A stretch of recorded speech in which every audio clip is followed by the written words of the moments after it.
Bueno, buenas noches.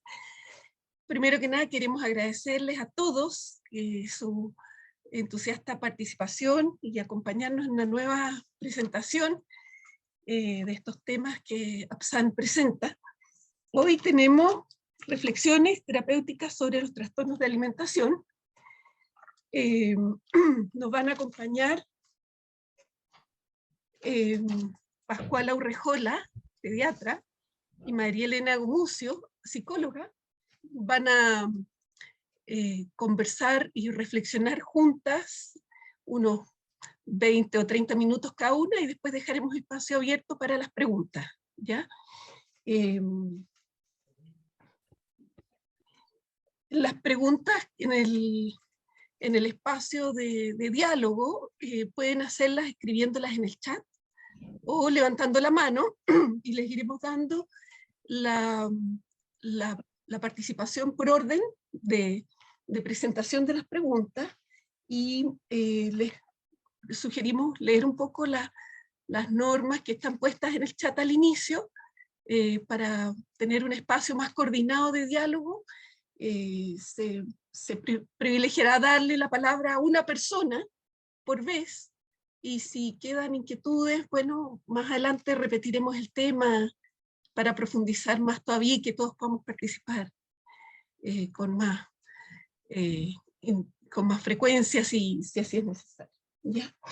Les presento entonces a María Elena Gumucio, que es psicóloga clínica de la Católica, terapeuta familiar del Instituto Chileno de Terapia Familiar, diplomada en psicoterapia breve psicoanalítica, con más de 25 años trabajando en el programa de alimentación de la Católica, en la unidad de trastornos de alimentación. Realiza actividades docentes como profesora y supervisora en distintas escuelas de pregrado, magíster y diplomado en varias universidades. Trabaja con Pascuala Urrejola hace 23 años en distintos equipos y exponiendo en congresos juntas.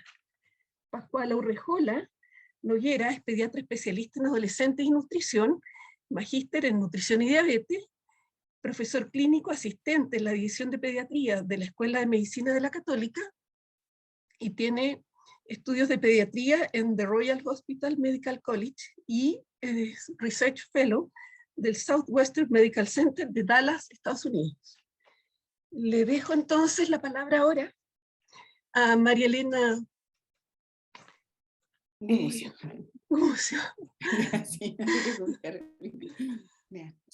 Bueno, como ya dijo la Carolina, yo soy María Elena Gumucio. Voy a tratar de hacer una presentación más conversada, que ojalá signifique un diálogo y poder conversar sobre temas clínicos de los trastornos de alimentación. Trabajo en medicina en la Católica, en la unidad de trastorno de alimentación, la UTAL, en los cuales tengo la suerte acá que hay hartas personas del equipo, que espero que en algún momento participen y podamos ir integrándonos para ir compartiendo la experiencia, las dudas, las preguntas, que se genere un diálogo. Y para mí en realidad es un honor que me hayan invitado hoy día a participar acá. Me alegra mucho verlos a todos, estoy sorprendida la convocatoria de ver tanta gente querida, que hemos tenido una larga trayectoria clínica, y lo central, que lo que espero centrarnos hoy día es en lo clínico, ¿no? Es como partir de ahí, pero les quiero contar un poco. Quizás me extiendo un poco más, lo más probable, la Pascuala es nutrióloga, ¿ya? Voy a hablar yo más rato que la Pascuala, yo me voy a extender un rato más, y la Pascuala va a hacer una presentación más cortita, y después vamos a abrir las preguntas y diálogos, y ojalá podamos participar y ustedes ahí lo vamos hablando. Bueno, a ver, lo primero que les quiero comentar es que vamos a hablar en este espacio de trastornos de alimentación, no trastornos de la conducta alimentaria, que ya es una diferencia importante. Está muy de moda actualmente hablar de TCA. Nosotros como equipo, primero somos la UTAL, Unidad de Trastornos de Alimentación. De hecho, participamos y lo tenemos armado desde el año 1996, después lo voy a explicar un poco de eso. Pero ¿por qué hablamos de trastorno de alimentación y no trastornos de la conducta alimentaria? Primero, porque pensamos que la palabra, cuando hacemos un diagnóstico y le decimos a un paciente que tiene TCA, que tiene trastorno de la conducta alimentaria, ponemos el foco en la conducta. Y desde nuestra perspectiva, el trastorno de alimentación es una enfermedad mucho más compleja y mucho más abarcativa de procesos que tienen que ver no solamente con la conducta alimentaria, sino también con la identidad y el proceso de individuación de una paciente. Entonces, hablamos de trastorno de alimentación. Además nos pasa que en nuestra experiencia clínica, que llevamos 25 años viendo pacientes hospitalizados y ambulatorios, tenemos la certeza de que muchas veces se mejora la conducta alimentaria. Es decir, tenemos pacientes que logran seguir la pauta alimentaria, que están normopeso, que comen, pero que el trastorno de alimentación sigue intacto. O sea, pese a que se mejora la conducta, persiste la sintomatología. Es decir, los pacientes siguen con ideas obsesivas en torno al peso, a la comida, con miedo a engordar, y finalmente su mundo interno está poblado de ideas obsesivas respecto al peso, al cuerpo y la comida, que las tiene paralizadas en su desarrollo. Entonces, para nosotros, el trastorno de alimentación desde el comienzo del equipo va mucho más allá de la conducta. Eso nos gusta más la sigla TAL, aunque no se ocupe tanto. Y de hecho, cuando uno lee los artículos internacionales, hablan de eating disorder, no hablan necesariamente de conducta alimentaria. Entonces, también es un concepto que adhiere a distintos modelos más cognitivo-conductuales, TCA, sale más fácil decirlo, pero a mí me importa cómo ponerlo esto, porque creo que cuando uno diagnostica a los pacientes, las palabras crean realidad, ¿no es cierto? Entonces, hablar de conducta alimentaria es distinto a hablar de trastorno de alimentación. Les quiero contar más o menos cortamente un poco yo creo que somos el equipo más antiguo que trabajamos con trastorno de alimentación, ya desde el año 96, no sé si está por acá uno que se está metiendo el doctor Eduardo Carrasco. Partimos en la Católica con el doctor Urrejola, con la Pascuala, con el doctor Carrasco y muchas otras personas que están hoy día acá, viendo pacientes tanto hospitalizados como ambulatorios con trastorno de alimentación. No existía San Carlos, teníamos que hospitalizar en el séptimo, en Marcoleta, y había ciertas cosas que se armaron desde el comienzo del equipo que han persistido y que han sido replicadas por otros equipos. Lo primero es que era una tríada de tratamiento. Siempre pensamos que en trastorno de alimentación necesitábamos un terapeuta, necesitábamos una nutrióloga, como la Pascuala, que después les va a explicar, o una nutri, porque en el tema del trastorno de alimentación, el tema del cuerpo y de la salud física es muy relevante. Y también un psiquiatra que generalmente apunta más bien a la comorbilidad, porque no hay fármacos específicos que mejoren el trastorno de alimentación, pero sí, obviamente el proceso mejora cuando se trata de la comorbilidad. Y pensamos también en que la intervención precoz y temprana de las adolescentes obviamente mejora el pronóstico, y que es importante la intervención más allá del peso que tenga. El doctor Carrasco, que no sé si se logró meter porque no logró ver la pantalla, pero se estaba tratando de meter, no existía psiquiatría en ese tiempo en la Católica como departamento, existía solo pediatría. Entonces veníamos desde pediatría nosotros, veíamos pacientes en pediatría, y teníamos en ese minuto una mirada que yo creo que es bien interesante, que tenía que ver con una mirada sistémica, pero transgeneracional. Es decir, eran psicoanalistas como Helen Sterling, alemán de Heidelberg, que habían tenido una formación psicoanalítica y que habían ido evolucionando hacia ser terapeutas familiares. Con lo cual tenían conceptos, ya el año 96, que para nosotros era muy significativo el trastorno de alimentación. Por ejemplo, a mí me da pena porque en el fondo Borzomé Ninay y Helen Sterling, comentamos con la Margarita Díaz en el congreso del año 99, el congreso de psicoanálisis en Casa de Piedra, que estaban como partiendo con lo intersubjetivo. Pensábamos que increíble, porque si estos psicoanalistas hubieran nacido 30 años después, hubieran sido intersubjetivos, ¿verdad? Pero en ese momento tuvieron que salirse del psicoanálisis y pasar a ser terapeutas familiares de la línea transgeneracional. De hecho, Helen Sterling, que como no quedaron dentro del psicoanálisis, quedaron fuera, el día del año 77 plantaba la intersubjetividad, plantaba que había un paciente, un terapeuta y el tercer planeta, que era la relación entre el paciente y el terapeuta. Y él ya tenía un concepto que para nosotros era muy clave, que era la individuación conexa. ¿Qué quiere decir eso? Que él pensaba, todos sabíamos desde lo psicoanalítico todas las etapas de individuación de la Margaret Mahler, ¿no es cierto? Pero ya Helen Sterling está diciendo, no, la individuación es conexa. ¿Qué quiere decir eso? Que se da dialécticamente e interdependientemente con los vínculos significativos, o sea, la delimitación psíquica del individuo se da en relación con otros significativos, no es independiente de. Con lo cual, cuando uno interviene en una terapia psicoanalítica individual, esperando que en la transferencia se den los procesos de diferenciación, van a ser menos eficientes que si tú pones en la terapia a los vínculos significativos del adolescente, con lo cual el adolescente está en un proceso de individuación que es conexo. Es decir, también esos padres están en un proceso de diferenciación con el hijo adolescente y también están presentes sus propios procesos y sus dificultades de individuación respecto a la posibilidad de dar o no independencia psíquica a esa hija o ese hijo.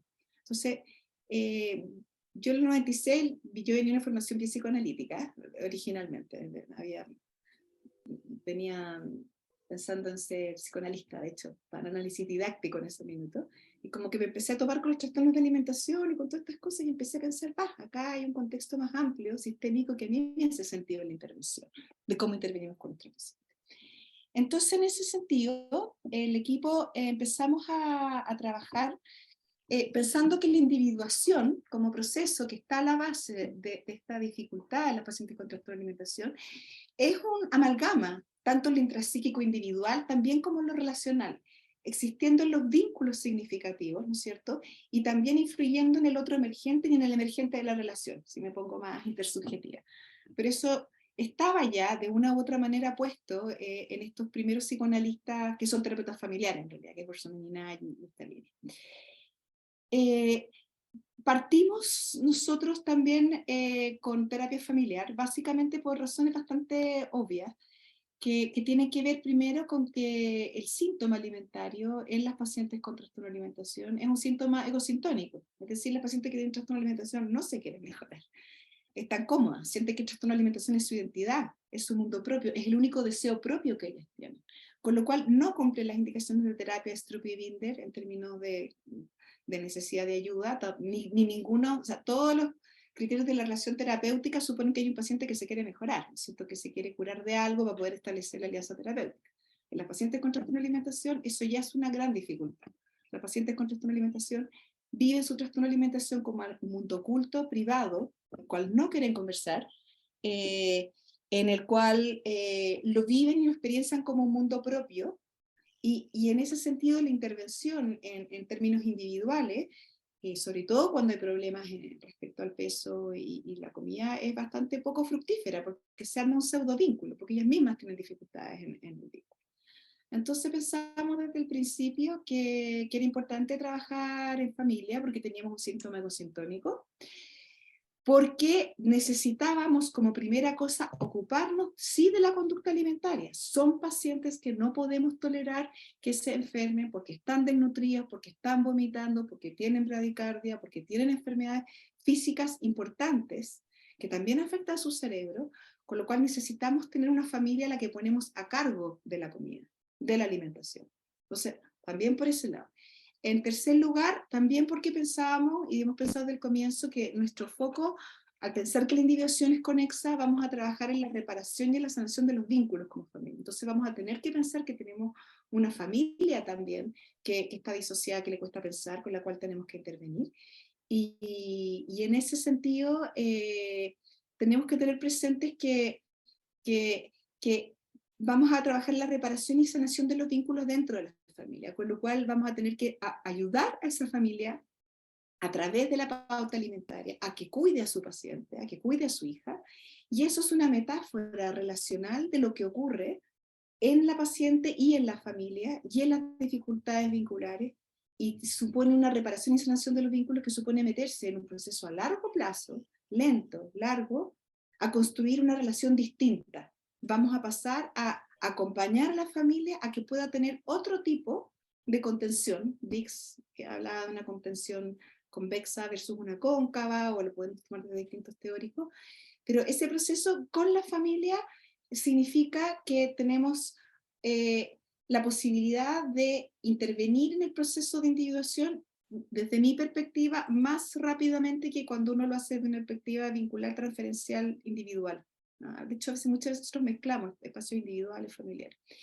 Y pensamos que la posibilidad en el fondo, de que la paciente pueda ir identificando su propio deseo, ¿no es cierto?, que es un tema importante, es posterior. O sea, necesitamos primero una identidad, una diferenciación, que permita pensar en el deseo para después poder percibir el propio deseo.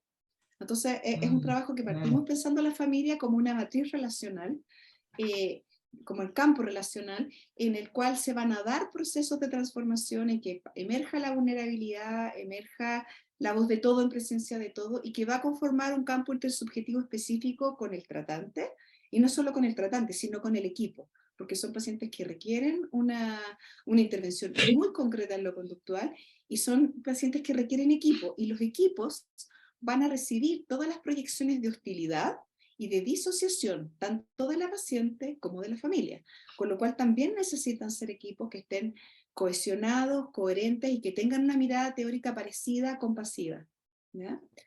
O una mirada teórica que integre un poco cómo vamos a pensar juntos a la paciente con trastorno de alimentación, para no hacer coro griego, que son familias que le dicen una cosa a la nutrióloga, cosa a la psiquiatra, otra cosa a la terapeuta, porque ellas están disociadas y ese día, dependiendo de la gravedad y la estructura, y son pacientes que van a hacer que los equipos se peleen, que la gente sea conflictiva. Entonces, para que este terapeuta pueda contener estas angustias relacionales, requiere al mismo tiempo tener un equipo coordinado que se comunica y que tolera los embistes de la hostilidad, y que implica también una integración permanente de estar el equipo integrando los espacios disociados, las informaciones disociadas que la misma familia y la paciente da, para poder actuar como una matriz relacional que sustente un proceso de diferenciación conexo, es decir, de la paciente y de su familia, para que esta paciente de verdad pueda salir y pueda sanarse y pueda avanzar en su desarrollo.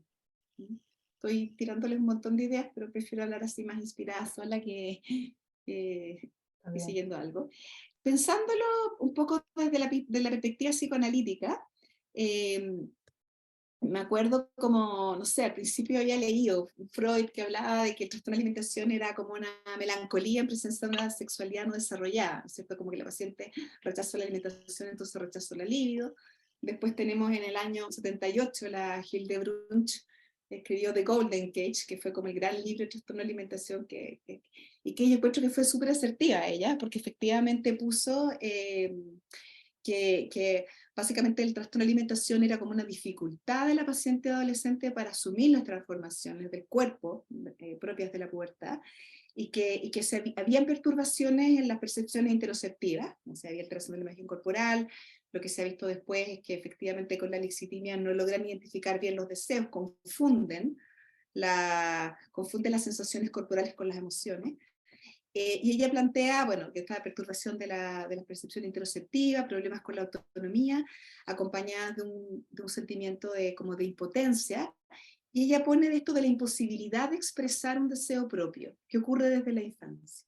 Este tema del deseo propio es un tema bien permanente en el psicoanálisis. A mí me gusta harto toda la teorización más lacaniana, de cómo las pacientes con trastorno de alimentación tienen el deseo de no desear, para tener la posibilidad de mantener el deseo propio. O sea, como una paciente que en el fondo en esta necesidad de control, de no comer y de sostener el quiero comer, pero no quiero comer y logro no comer, le da una sensación de control y de mucha potencia personal. Pero bueno, Lacan es toda otra línea. Estaríamos mucho rato siempre a meter en todos los teóricos. Entonces me quiero ir un poco más a cómo lo pensamos nosotros, como equipo, como tal. En general, nosotros pensamos, y yo suelto una metáfora, somos el equipo como que la alimentación es como una alfombra, ¿ya?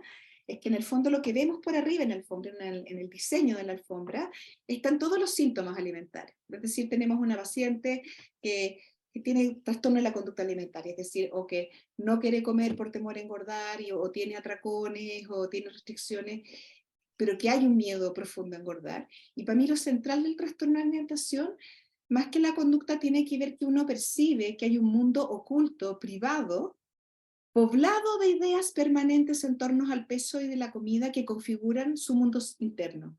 Dejan de salir a jugantarse con las amigas porque se sienten gordas. No están preocupadas de qué les gusta o no les gusta, están mucho más preocupadas de si ese día logró el control de bajar 2 gramos más o menos en la pesa. La vida, el mundo interno, sin conversarlo, gira en torno a estas ideas del control del peso y el cuerpo y la comida. Eso es para mí lo central de trastorno de alimentación. Y mientras eso se mantiene, es un cerebro, es un adolescente, es una persona que no está pudiendo desarrollarse ni ampliarse en su evolución, en su diferenciación, y sobre todo tiene alterada su capacidad de vinculación. Y en eso, entonces, lo que nosotros vemos, que está por una parte, la parte de arriba de la alfombra, que es el trastorno de alimentación, que son conductas que son relevantes, tenemos que alimentar a los pacientes, tenemos que lograr que dejen de vomitar, eso es central. Es a través del síntoma y con el síntoma que vamos a trabajar todas estas otras metáforas. No podemos dejar el síntoma aparte. pero debajo de la alfombra nos vamos a encontrar con ansiedad de separación, con que las pacientes, y eso es un tema muy importante en nuestro equipo, sabemos que tienen profundos sentimientos de soledad y una profunda como desesperanza de vinculación, que es una manera bastante más compasiva y que es compartida por todo el equipo. O sea, la enfermera que la recibe en la hospitalización en San Carlos, la nutrióloga, no estamos pensando que tenemos una paciente hostil, rabiosa, que hay que ir a su transferencia rabiosa, irnos contra ella y hacerle gallito y castigarla. Estamos pensando en una paciente que se siente sola, aislada, que tiene un trauma vincular temprano, que desde distintas teorías desarrollamos falsos self, desde Winnicott, o que tiene estrés por dificultades de desregulación desde lo infantil con la comida. Podemos mirarlo de distintas teorías, pero en el fondo estamos pensando en una adolescente o en un ser humano que ha fallado, que tiene un trauma relacional vincular importante, en que no se ha sentido vista por un otro intersubjetivo, con lo cual no ha aprendido a poder relacionarse. Si lo pensamos como dice la Benjamin, yo no soy ninguna experta, pero he tenido la suerte de ir a ver a la Benjamin, incluso conversar con ella en algún momento, le pregunté un par de cosas. A mí ella tiene algo muy parecido a lo que decía Sterling. Sterling planteaba que en los pacientes con trastorno de alimentación, del año 70 y tanto, había una dificultad entre la individuación con y la individuación contra, es decir, en el proceso de individuación hay una parte que uno necesita diferenciar, como diría Peter Bloss, romper los lazos de la dependencia infantil, en la diferenciación. Sterling agrega, hay una diferenciación que tiene que ver con todo lo que uno trae, con la familia y que quiere en el fondo tomarlo y ser parte, y una diferenciación contra que uno quiere estar como hacer su propio yo y como dejar fuera lo que tiene que ver con experiencias transgeneracionales. Pero la trastorno de alimentación esto está confundido.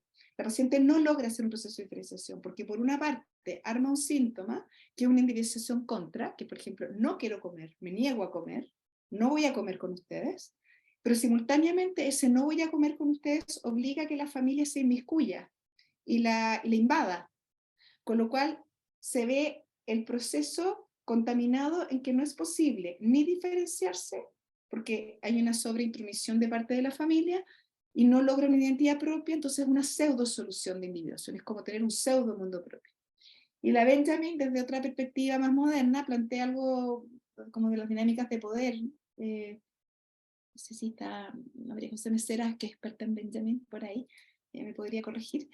Pero o sea, lo que yo entendí es que es bastante parecido en un sentido de que la Benjamin plantea que hay como un ciclo negativo en que el reconocimiento intersubjetivo se hace doloroso, ¿ya? Que es muy parecido a lo que plantea Sterling 8 años atrás, porque de alguna manera han tenido un trauma relacional que queda en la memoria procedimental, que no han podido elaborar, entonces no pueden conectarse, porque por una parte en la soledad, o sea, solamente es posible separarse del otro como obliterando al otro, negando al otro, que el otro no existe, o si te acercas al otro hay que someterse al otro, ¿ah? Hay que rendirse al otro, que eso plantea la Benjamin en nuestra alimentación, pero que tendría que ver con estas pacientes que especialmente uno la ve las restrictivas, que es como poniéndolo más en concreto, es como hago todo lo que el mundo quiere, soy experta en deseos de otros, soy buena alumna, me porto bien, soy la mejor, la deportista fantástica, pensando hoy día en una paciente con la Pascuala que vimos, la vimos hoy día en la tarde que le comenté antes.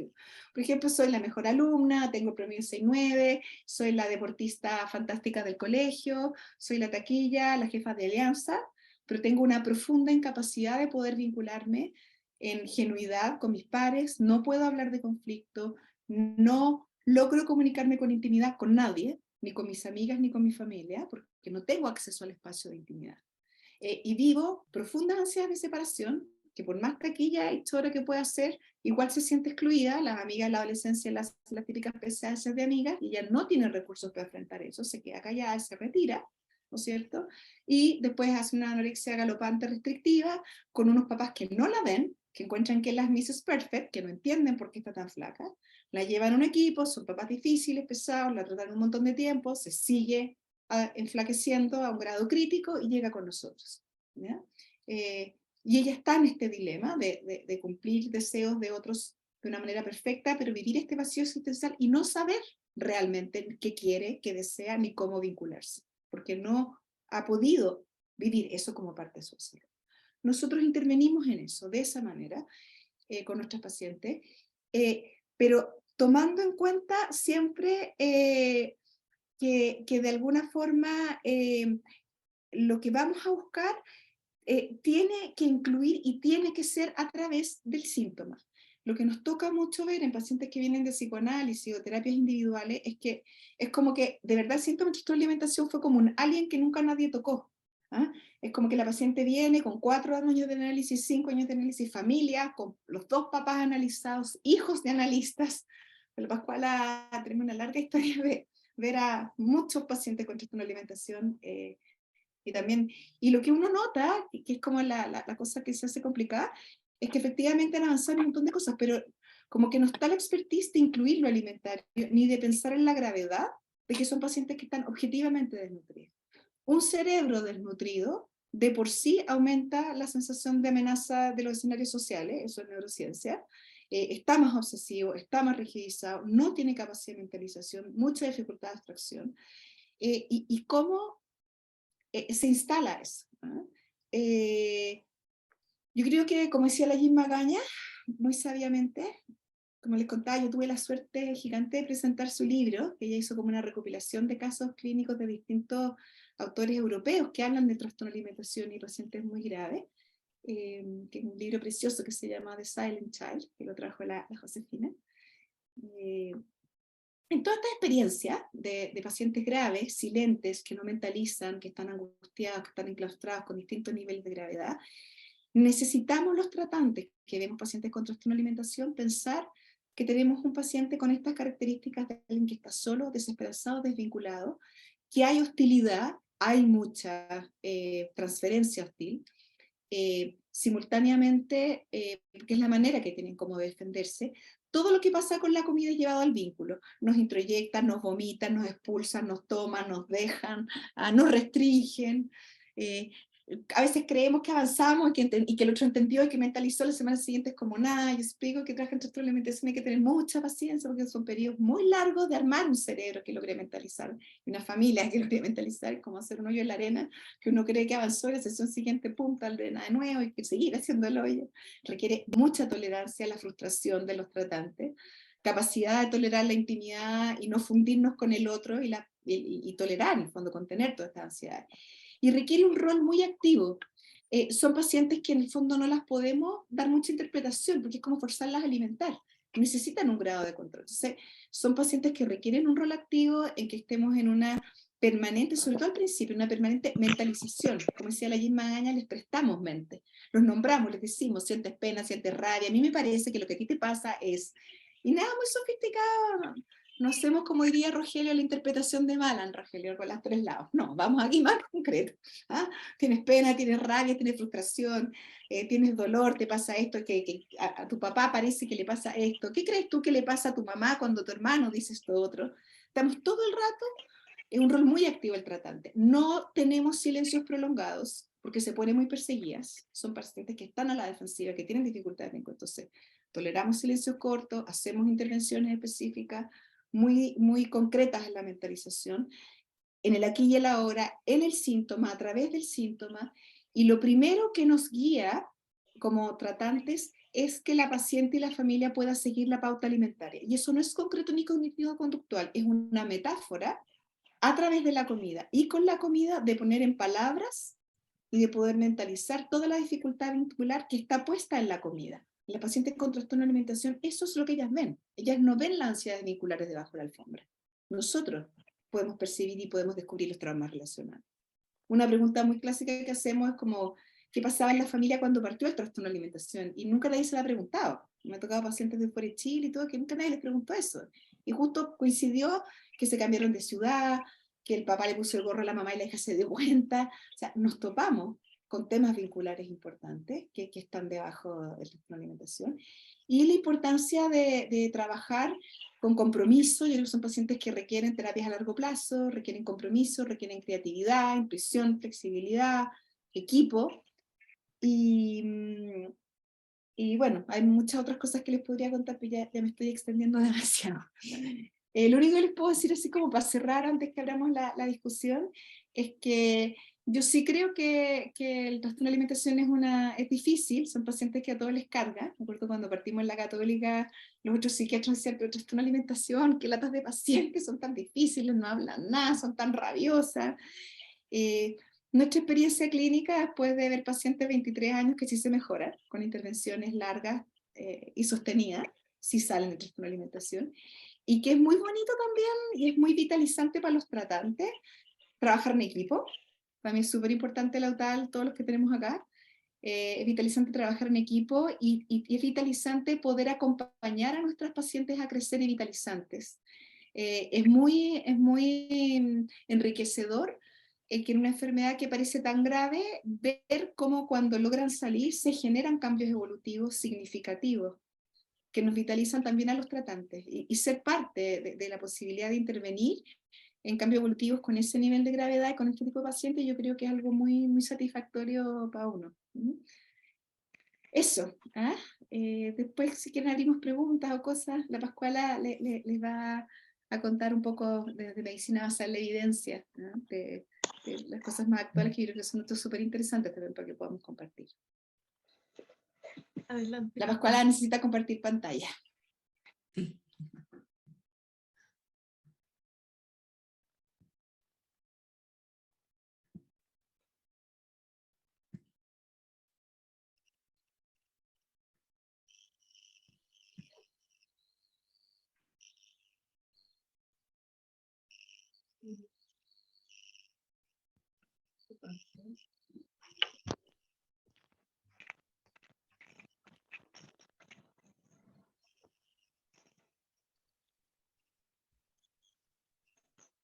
¿Se ve? ¿Sí? Súper. Se ve, Pascualita. Ya. Fantástico. Bueno, yo voy a presentar, le di harta vuelta y muchas gracias por la invitación. Cuando la María Elena me dijo, ¿podrías hablar de esto o presentar? Dije, chuta, ¿qué puedo presentar? Y más bien decidí mirar la evidencia de cómo evitar que los pacientes se cronifiquen.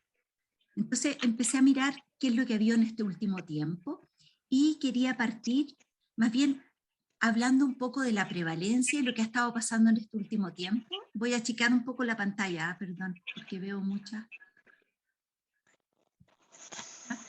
Y entonces, para partir, ¿qué es lo que ha pasado con la prevalencia en los últimos estudios? Ustedes pueden ver aquí a la izquierda que ha ido aumentando de manera significativa, ¿ya? Y esto es prevalencia a lo largo de la vida, y que alrededor ahora es de un 8%, y esto es un estudio del 2019. Y por otro lado, sabemos que los trastornos por atracones tienen la prevalencia más alta, seguidos después por la bulimia y después por la anorexia. Y se habla más o menos que una prevalencia de un 2%, pero esto ha ido aumentando y sobre todo en la pandemia, como todos hemos visto, ha aumentado de manera significativa. Y aquí ponte tú, este es un metaanálisis que se hizo en pacientes que ya tenían un trastorno alimenticio y que vieron que en la pandemia aumentaron todos los síntomas del trastorno alimentario mientras estuvimos en cuarentena, ¿ya?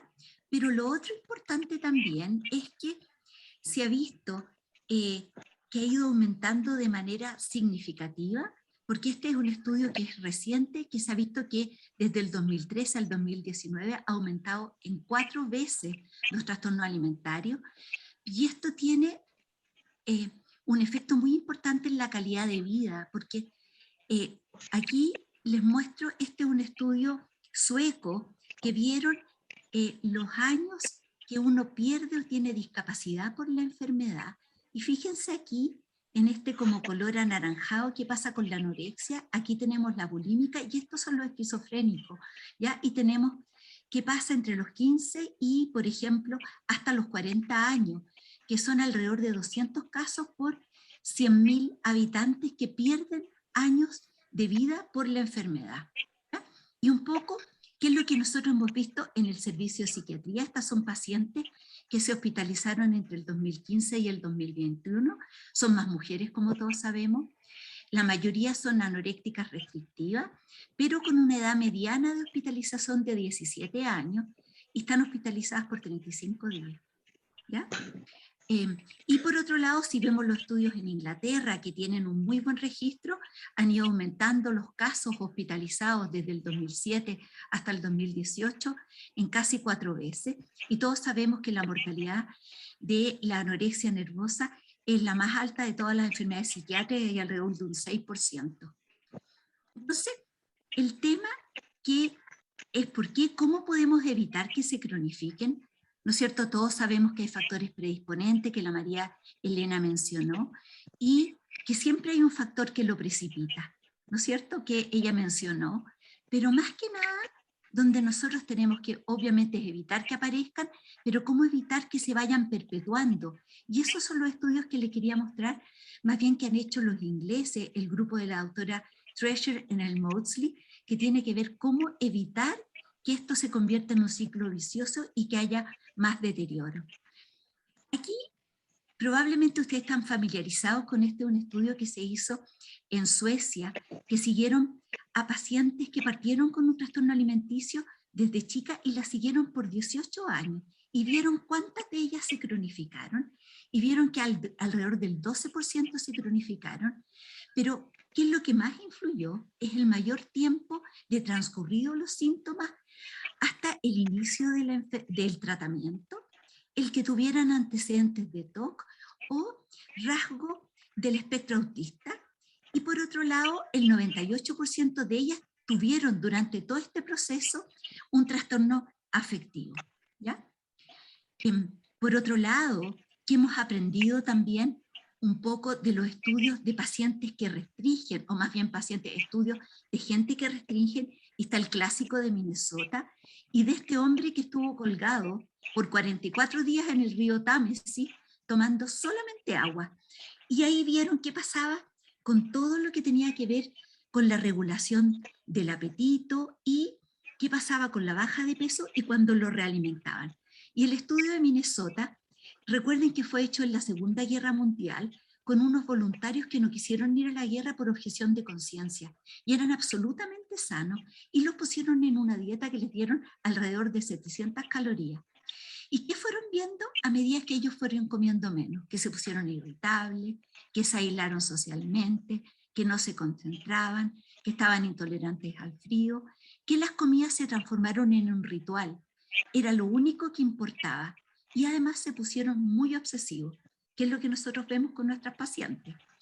Y este hombre que estuvo en el Támesis, ¿no es cierto? Él se fue adaptando a recibir pocas calorías para tratar de conservar el gasto metabólico basal y se producieron alteraciones que todos conocemos, pero lo interesante es que, a diferencia que las pacientes con trastorno alimentario, él tenía una disminución de la grelina y sabemos que las pacientes con trastorno alimentario tienen aumento de la grelina y sabemos que la grelina aumenta el apetito.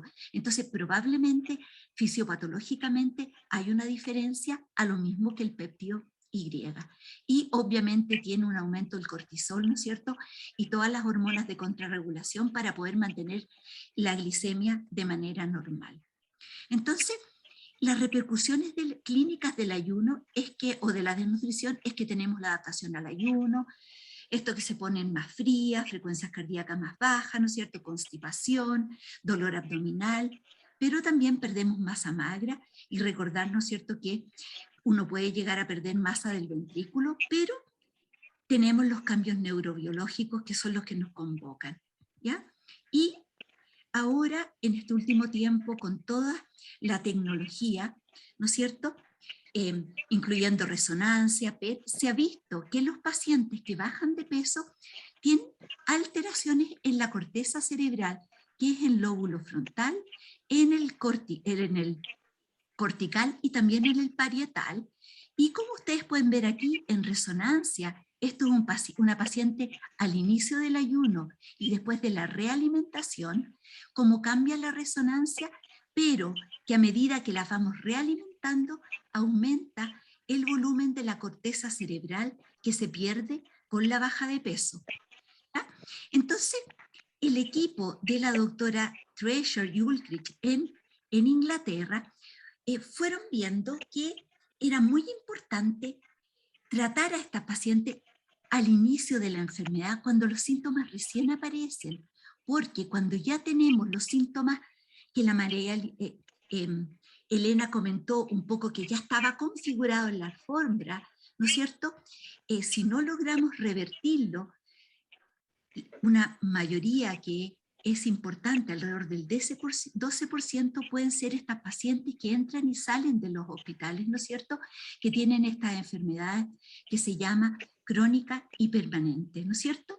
Y que aquí lo que hay que ver un poco es toda la parte, ¿no es cierto?, interpersonal, el miedo, las cosas que la María Elena fue describiendo, las alteraciones del comportamiento con la plasticidad cerebral que se va haciendo cada vez más rígida y el estrés también, ¿no es cierto?, que va causando más inflamación, el aumento de cortisol, etcétera, y los cambios cerebrales, ¿ya? Y ellos, entonces, hicieron como este gráfico de psicopatología en las diferentes etapas del trastorno alimentario, ¿no es cierto?, que tenemos las pacientes, ¿no es cierto?, que tienen los factores predisponentes, que en algún momento, por algún evento, empiezan con los síntomas del trastorno alimentario, pero después, si no podemos controlarlo y va avanzando en el tiempo, las alteraciones más bien las alteraciones cerebrales que hacen que se van poniendo este cerebro cada vez más rígido y tenemos esta paciente, ¿no es cierto?, que todas conocemos que no logran salir de la enfermedad.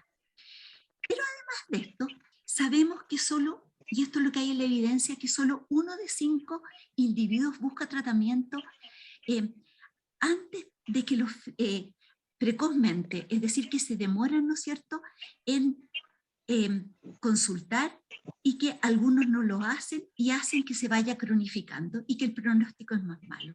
Y por otro lado también sabemos que la duración del promedio de los trastornos alimentarios es alrededor de 6 años y que 33% de los pacientes pueden persistir con síntomas por lo menos por 10 años de vida.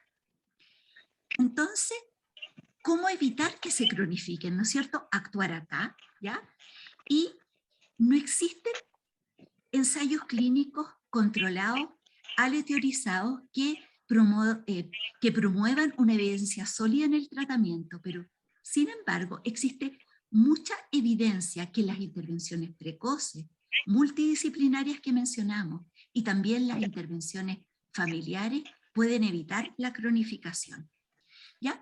Pero ¿cuáles son las barreras para que el paciente nos llegue, ¿no es cierto? Muchas de ellas son del paciente propiamente tal, que no reconoce la enfermedad y que no quiere pedir ayuda, pero también tenemos lo que estamos viendo ahora, cada vez más, y sobre todo con el aumento que ha habido relacionadas con el acceso a los servicios de salud especializados, ¿no es cierto? Y los ingleses en ese sentido hicieron un trabajo bastante bonito, ¿ya?, que ellos hicieron intervenciones precoces cuando los pacientes recién partían con los médicos generales, con los GP, y entonces, primero que lo supieran diagnosticar y que lo supieran dónde derivar y que tuvieran una derivación precoz y que lo vieran precozmente equipos especializados, ¿ya? Y esto es lo que ellos llamaron este tratamiento FREED, que es basado en intervenciones familiares. Y compararon qué pasaba con pacientes que no se trataban de esa manera o que se demoraban en que lo vieran los especialistas. Y como ustedes pueden ver, que las que partieron precozmente recuperaron rápidamente, o más bien recuperaron más pesos que las que no fueron tratadas de manera adecuada, y que los síntomas alimentarios medidos por el EDQ también disminuyeron más rápidamente. Y después también la segunda pata de este estudio fue que empezaron a intervenir a los pacientes que ya habían sido derivados y que estaban esperando en la atención secundaria que los viéramos, pero como no era tan rápido, hicieron con aquellos que entraban esperando que lo vieran los diferentes, ¿cómo se llama?, miembros del equipo, y aquellos que inmediatamente tuvieron acceso a que los viera el equipo y vieron que aquellos que tuvieron el acceso más rápido o comparados con los que esperaron y se demoraron un tiempo que lo vieron los especialistas, los que se vieron más rápido disminuyó el número de pacientes que abandonaron tratamiento. Es decir, que en la espera decidieron no ser tratados. ¿Ya? Entonces, un poco qué pasa con el cuerpo, con el tema del peso. Se ha visto que la recuperación de peso es un factor predictor significativo en la disminución de los síntomas del trastorno alimentario en las pacientes desnutridas. ¿Ya? Y por otro lado, que el aumento de peso precoz tiene mayor impacto en el tratamiento y en la disminución de los síntomas alimentarios. ¿Ya? Y por otro lado, también se ha visto que es importante que esto sea alrededor de 800 gramos en las pacientes muy desnutridas. ¿Ya? Si es menor, también el riesgo de deterioro al año es mayor. ¿Ya? Y esto se puede ver aquí un poco en estos estudios, y hay mucho, que es un poco lo que mencionó la María Elena, que a medida que las pacientes van recuperando peso, los síntomas, más bien para el proceso social, van disminuyendo. Entonces es importante la realimentación, pero todos sabemos que no es lo único, ¿ya? Entonces, para terminar un poco, este modelo que a nosotros nos hace bastante sentido del equipo de el Maudsley es que tenemos los pacientes, ¿no es cierto?, que obviamente todo lo que tiene que ver con evitar que se produzca, pero que si intervenimos precozmente y tenemos intervenciones familiares, vamos evitando que se produzcan estas alteraciones neurobiológicas que con el tiempo son muy difíciles de corregir. Eso es lo que les quería presentar. Y que afectan obviamente la calidad de vida. Te pasaste, bueno.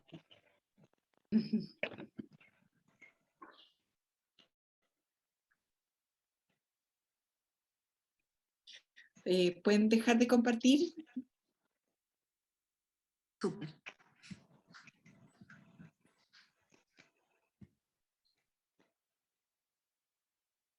¿Pascuala? Sí, estoy cerrando. Sí, eso. eso estoy tratando, que tengo tantas pantallas abiertas que estoy viendo dónde, para no salirme. Aquí, ya, ahí, sí. Ahí sí. Ok.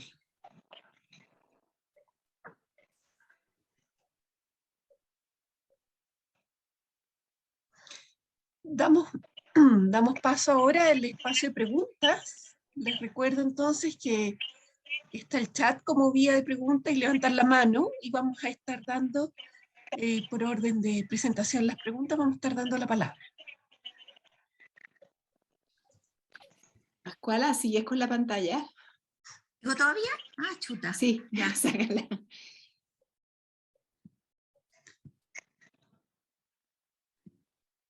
O Gisela, si alguien se la puede sacar.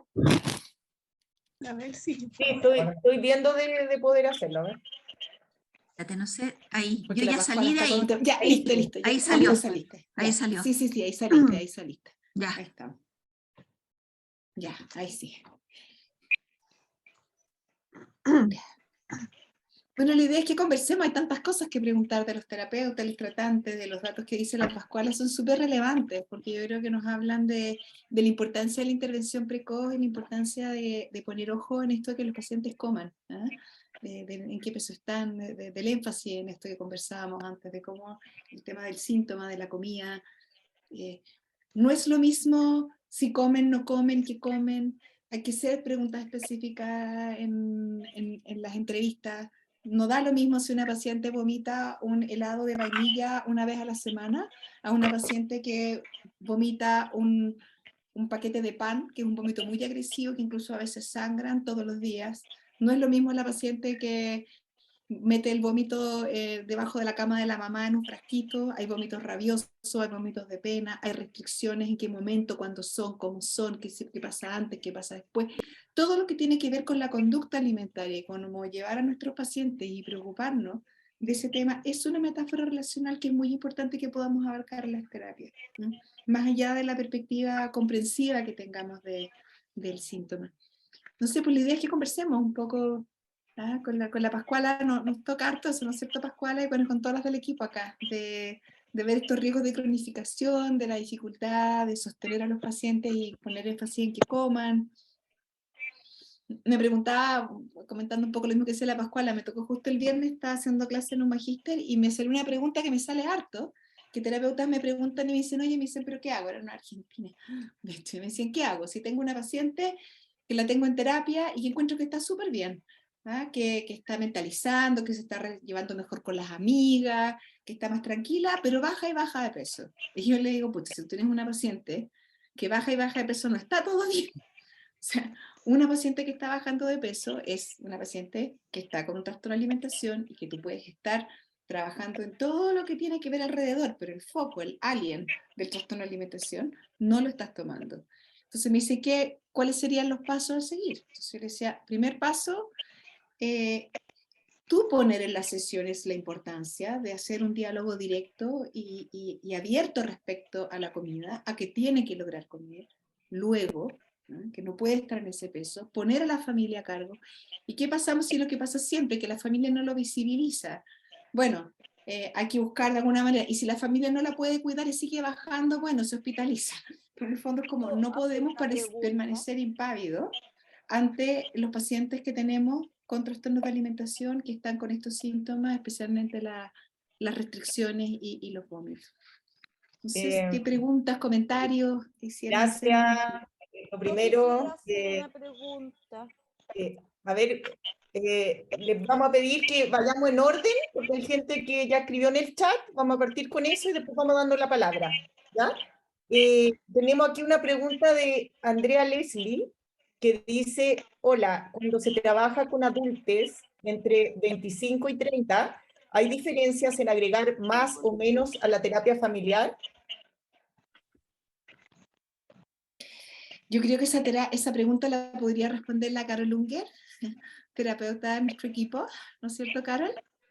Bueno, como quieras, también la puedes responder tú, pero como quieras. No, pero Quería dale, agregar una cosa, aprovechemos. quería agregar una cosa a lo que dijiste anteriormente que me parece muy importante, que es, hay alguien acoplado un poco. Hay un ruido. ¿Pueden silenciar los micrófonos, Sí. por favor?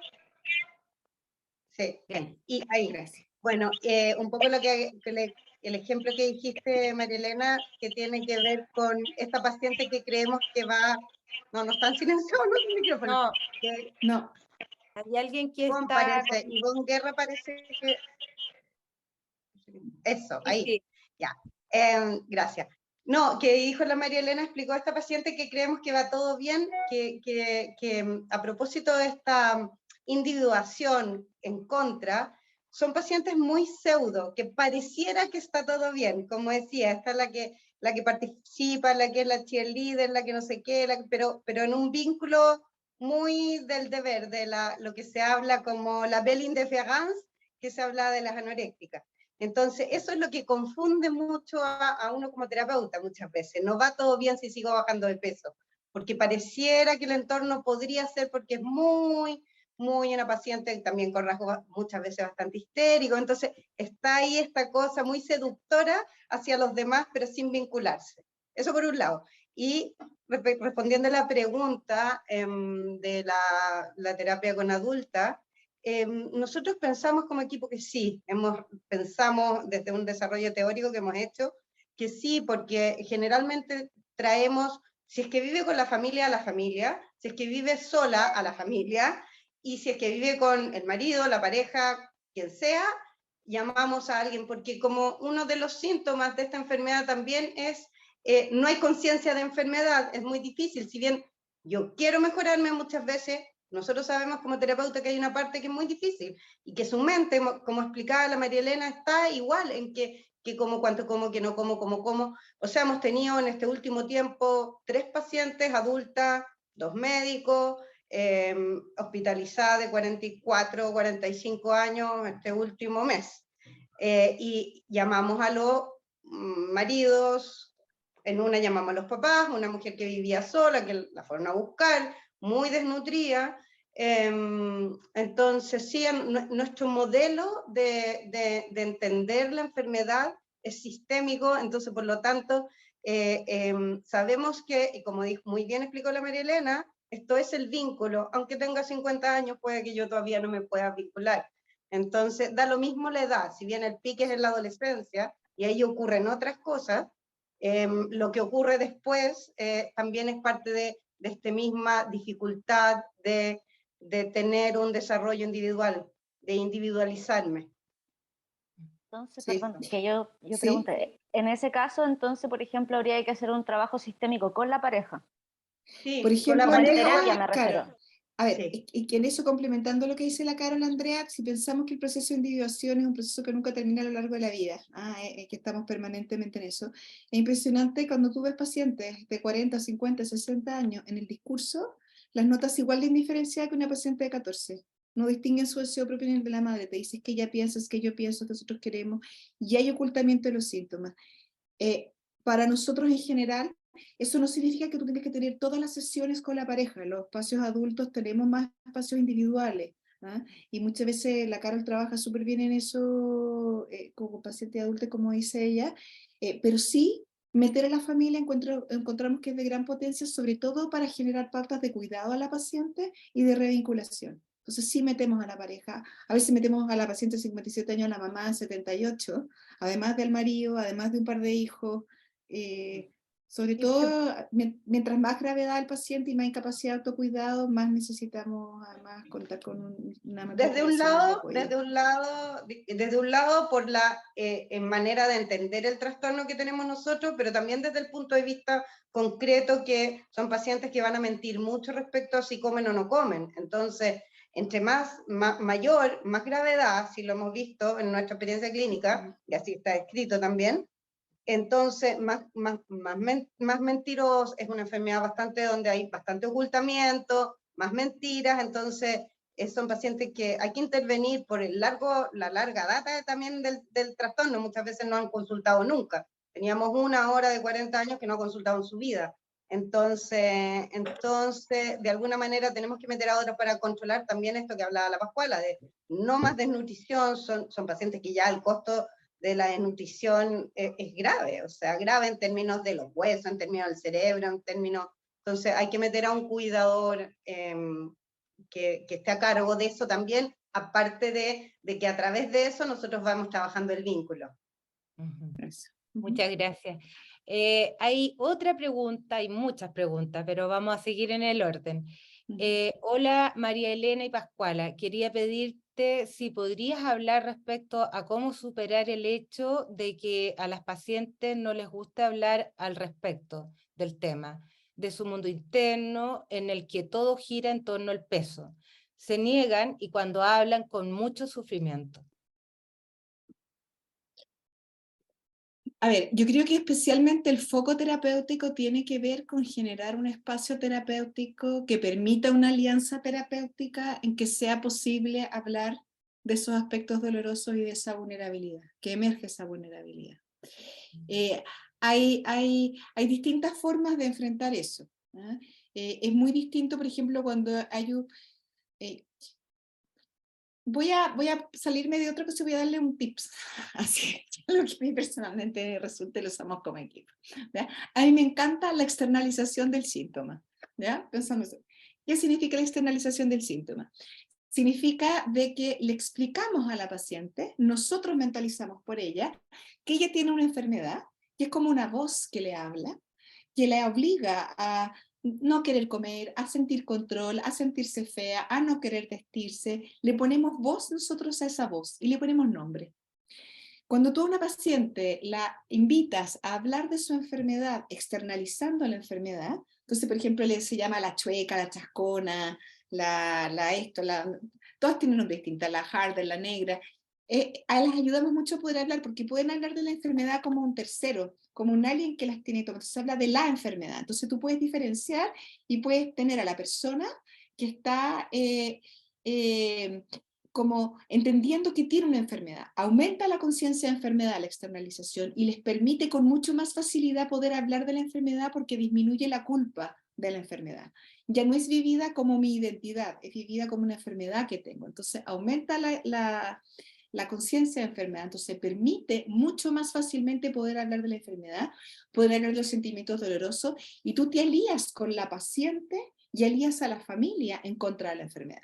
Por ejemplo, si nuestra paciente, la que está hospitalizada, la enfermedad se llama la chueca, todo el equipo habla de la chueca. Entonces, liberamos a la paciente de la angustia. Entonces, la enfermera dice, oye, ¿cómo te fue con la chueca hoy día? No, hoy día estoy en 95% chueca, no quiero comer nada, hice trampa, ya que trampa hiciste. La teen le habla de la chueca, los papás le hablan de la chueca.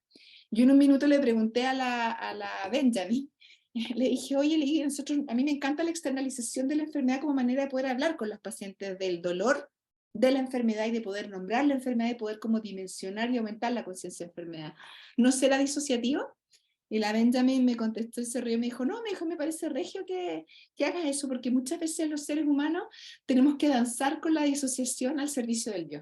Me dijo, es como un baile, porque estamos conscientes de que están, pero es una manera de objetivar la enfermedad, de generar conciencia de enfermedad y finalmente no es tan disociativo. Es una danza consciente. Me encantó la respuesta de la Benjamin. Yo decía, pucha, quizás estamos externalizando, a mí que me encanta externalizar para poder hablar. No sé si les sirve o si respondo a la pregunta, pero a la paciente las alivia mucho y también a mí me encanta una intervención familiar que hago harto, es al principio de las sesiones, cuando llegan, tenemos que pensar una cuestión bien importante. La familia solo por tener una hija que no come, son familias que ya vienen con aumento del criticismo, de la hostilidad y la sobreimplicación. Son familias que ya llegan desesperanzadas. Solamente tener una hija que se porta fantástico pero que no quiere comer, genera rabia, genera que los papás se peleen, genera que la mamá esté encima. Entonces ya tenemos, hay 5 indicadores de emoción expresada en las familias. Ya tenemos 3 de los indicadores pronósticos y diagnósticos de gravedad instalados solo por el síntoma. Entonces, intervenir y mostrarle a la familia que esto es una enfermedad, ponerle nombre, hablar de la chascona, el exorcista, la Dark, le poner el nombre que me carga, la Virginia, la Teodora, el Alessandro, el Abelardo, ya la cantidad de nombres que tengo en la cabeza son muchísimos, cada paciente tiene su nombre. Ayuda mucho también para que los papás vean que hay una enfermedad, que hay un sufrimiento de esa hija respecto a esa enfermedad. Entonces el papá puede decir, hoy aparece el plato, no, es que el otro día me apareció la chascona, pero parecía Chucky. Apareció la chascona, no es que mi hija es en sí toda mala, ella tiene una enfermedad, entonces objetiva la enfermedad. Y yo sí creo que eso ayuda a la externalización, que es de Tofanetti, ayuda mucho a poder hablar de la enfermedad y a poder compartir el dolor y hablar del dolor desde una mirada más como compasiva con la persona, ¿ah? Y aliándonos en la alianza terapéutica a pelear contra la enfermedad. No sé si contesto con eso. Quiero agregar una cosita, María Elena, complementarla para que no se olvide que creo que la María Elena siempre queremos rescatar conceptos importantes para la gente que quiera trabajar en este tema. Como también decir que muchas veces la no posibilidad de hablar tiene que ver un poco con la desnutrición, no tenemos que olvidarnos de eso. O sea, que también muchas veces cuando las pacientes están desnutridas, menos de hablar, por supuesto que hay menos conexiones neuronales, entonces la medida que también se va nutriendo, esa paciente va a querer hablar más, también hay que evaluar eso. Entonces, para no olvidarse de que si come o no come es muy importante. Es muy importante. Ok, gracias. Ahora tenemos a Claudia Solé que dice, buenas noches, ¿me pueden contar su experiencia con pacientes que presentan hipersensibilidad alimentaria y les produce asco comer? Pascuala. Te refieres a pacientes con ARFID, ¿no es cierto? Esa es un poco la pregunta, sí. Ese es el diagnóstico actual, ARFID. Sí, el ARFID. Exacto. ¿Sí? Sí. Sí. La verdad, Exacto. a ver, sí, el tema tiene que ver un poco con la edad, ¿no es cierto? Porque tenemos ARFID que aparecen, qué sé yo, a los 2 años, ¿no es cierto? Que son los más selectivos y pueden perpetuar en el tiempo. Y uno sabe que los ARFID se puede empezar, es un diagnóstico que es variable, en el sentido que hay gente que es restrictiva, que también come poco y también que te presenta mucha angustia, que son las 3 formas de presentación del ARFID. Entonces, en general, lo que nosotros hacemos depende mucho porque esos pacientes nos llegan a nosotros las nutriólogas y ahí un poco el enfoque que tenemos es ver qué tipo de ARFID está predominante en este momento. Si es solamente una cosa más bien de aversión sensorial, lo que vamos haciendo y vamos trabajando, y depende mucho de la desnutrición, es hacer toda esta cosa como de ir encadenando que vayan aceptando nuevas texturas, ¿ya? Que es lo que se ha visto que ayudaría, ¿ya? en estos pacientes, que es una cosa bastante más bien cognitiva, conductual, pero muchas veces también pasa que en paralelo hay mucha angustia y también los padres están muy angustiados. Entonces, lo que hacemos ahí, que también las derivamos a nuestros terapeutas para que vayan viendo un poco las dinámicas familiares. Eso es lo que hacemos en general con estos pacientes que son netamente como aversivos. Pero ojo también, que muchos de ellos pueden ser TEA, entonces también ahí es importante saber frente a qué paciente estamos hablando. No sé si respondí la pregunta. Yo pienso que sí. Muchas gracias, Pascuala. Andrés Muñoz. Hola, ¿se escucha? Sí, perfecto. Sí. Ya. Estaba pensando que en reuniones pasadas de APSAN, especialmente durante la pandemia, el tema de la pandemia cautivó el interés de muchos miembros y por eso se hicieron reuniones al respecto. Y entonces pensé que en la presentación de ustedes mencionaron algo que sabemos, que muchos trastornos mentales aumentaron durante la pandemia, ¿verdad? Y algo dijo María Elena de que tenía que ver también, si entendí bien, de que la gente llegaba tarde a consultar, como puede ocurrir en montones de otras patologías, no solamente mentales, sino que físicas. Pero quería saber si han podido esbozar otro tipo de teoría que vincule el aumento de la frecuencia, la pandemia y estos trastornos de la alimentación. No sé, se me ocurre la misma dinámica familiar, el encierro, ¿qué dice la literatura? ¿Qué han pensado ustedes? Eso. ¿Estoy yo, María Elena, primero o no? Ya, dale tu, Pascualita. Yo le digo un poco lo que hay en la literatura, si ya estamos hablando solamente de adolescentes, que es lo que yo mostré brevemente. Uno sabe que está toda la predisposición, más bien entre comillas, biológica, personalidad, etcétera, pero también que hace que siempre hay algo que lo precipite.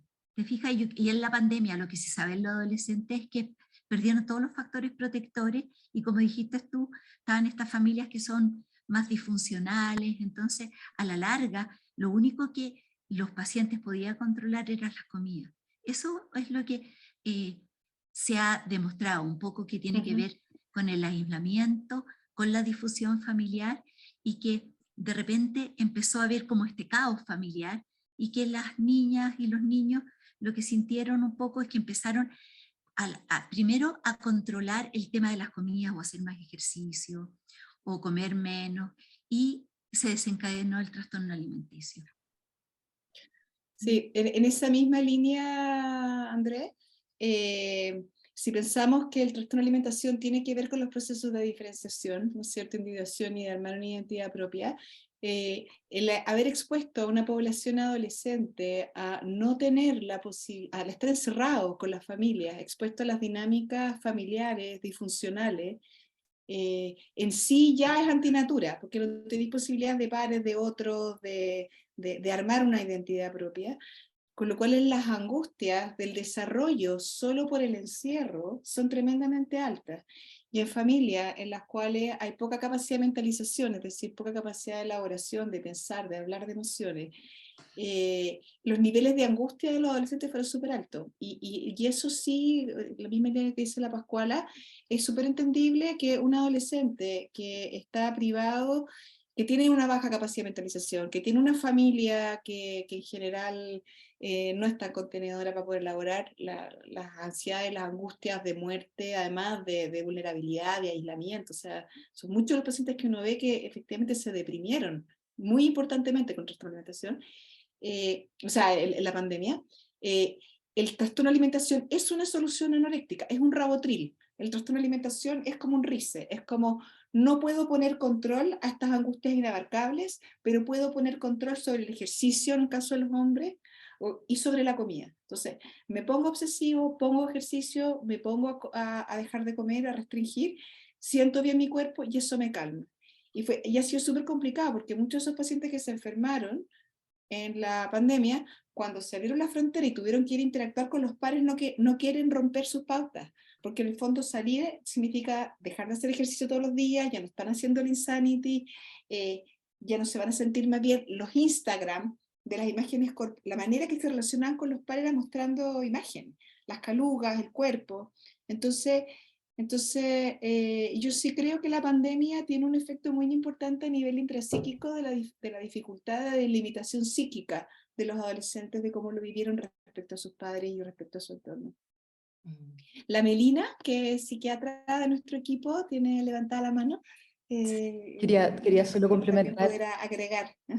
Porque como unidad nosotros, bueno, al igual que muchas unidades que se dedican a trastornos alimentarios, nos vimos enfrentados a un brote, digamos, a una epidemia dentro de la pandemia en relación a los trastornos alimentarios, y nos preguntamos qué podía estar pasando, y efectivamente el rol de las redes sociales, un poco para complementar lo que ha dicho María Elena y Pascuala, el rol de las redes sociales nos parece fundamental. Es decir, los adolescentes empezaron a consumir las redes sociales mucho más durante la pandemia como una manera de relacionarse, pero ellos se transformaron a su vez en un bien de consumo.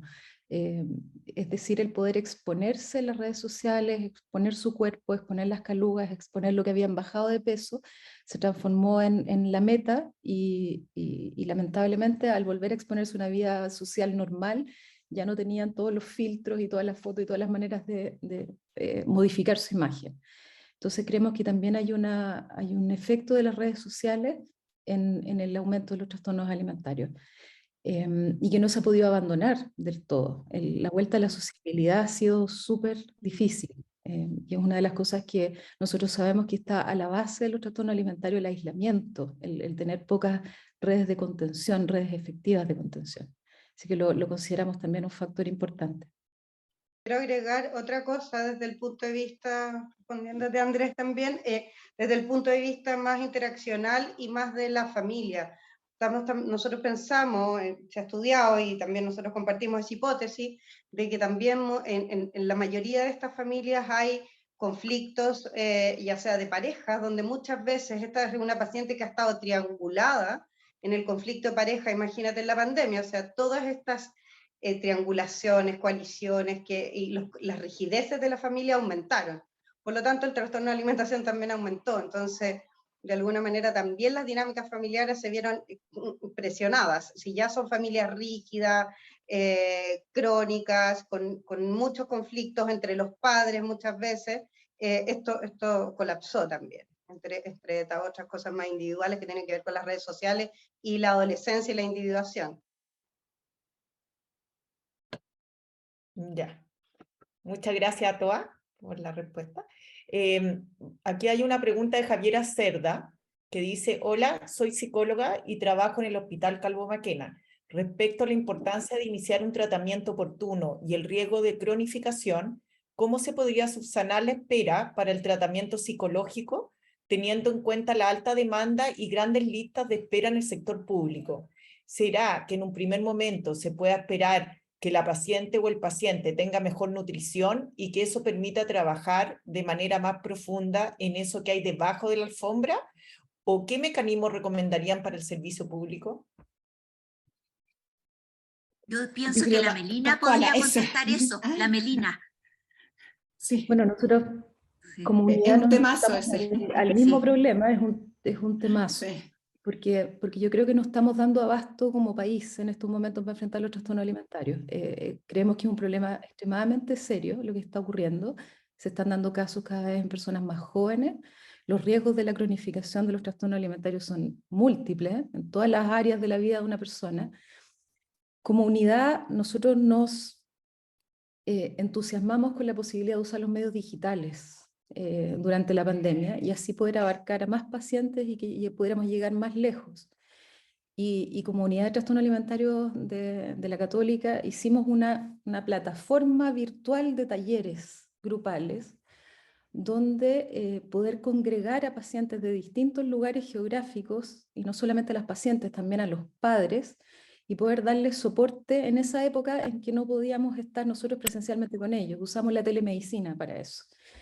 Y la verdad es que ya llevamos 2 años llevando a cabo esta plataforma, que es Espacio Balance, así le pusimos, y no la queremos abandonar porque nos ha permitido llegar a más pacientes. nos ha permitido abaratar los costos, por un lado, no necesitamos arrendar un lugar, una consulta, qué sé yo, un espacio, sino que ocupamos el Zoom, este mismo espacio virtual que tenemos nosotros ahora para encontrarnos, nos permite encontrarnos con las pacientes y que ellas se encuentren entre ellas, y eso ha sido tremendamente nutritivo para nosotros como equipo, ha sido un aprendizaje enorme porque nos hemos dado cuenta cómo se amplifica el efecto de la consulta individual, y esto con los padres ha sido también tremendamente enriquecedor. Padres, de repente tenemos en el Zoom papás de todos los niveles socioeconómicos, de lugares muy distintos, muy lejanos en Chile.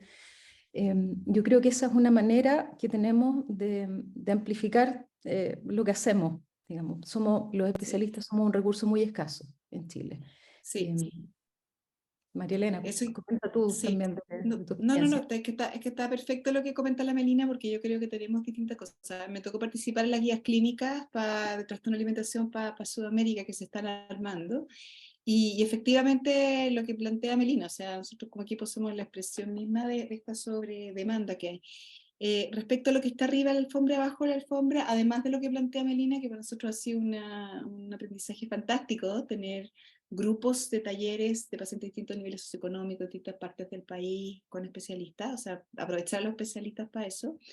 Yo sí creo que es importante en la medida en que los pacientes, primero derivar, o sea, plantearle que los de intervención primaria, no solamente porque nosotros somos terciarias, pero los de intervención primaria primero entiendan la importancia de que estos pacientes tienen que tener tratamiento, que incentiven que los pacientes se sostengan dentro del tratamiento hasta que, entre comillas, puedan llegar a algún espacio en que puedan verlo debajo de la alfombra.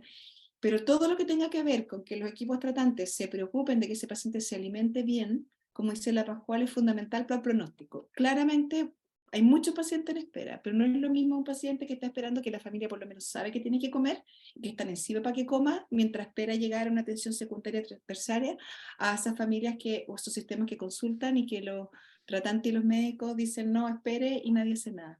Yo sí creo que eso ayuda, como tú planteas.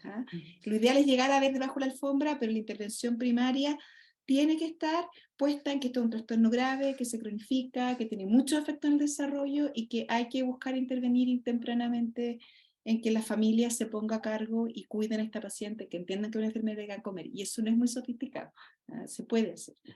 Sí, Además de ocupar estas psicoeducación otras variables. y hacerle la psicoeducación a los padres, ese es el tema, porque si los padres un poco entienden, como dijo la María Elena, este síntoma que ellos están, es como yo les pongo el ejemplo, si uno está con 40 de fiebre, hay que tomarse un paracetamol y de repente uno no es capaz de tomárselo, entonces los papás, el paracetamol es la comida, y a pesar de que las niñas o los niños no quieren comer, tienen que lograr de alguna manera que se coman, y por eso los talleres ayudan un montón, y están estos basados en, que yo he dicho hartas veces el Maudsley, pero está todo estandarizado en ese sentido, ¿te fijas? Y eso es la primera cosa que podemos hacer. Ok, gracias. Luz María, te vamos a dar la palabra ahora. Hola.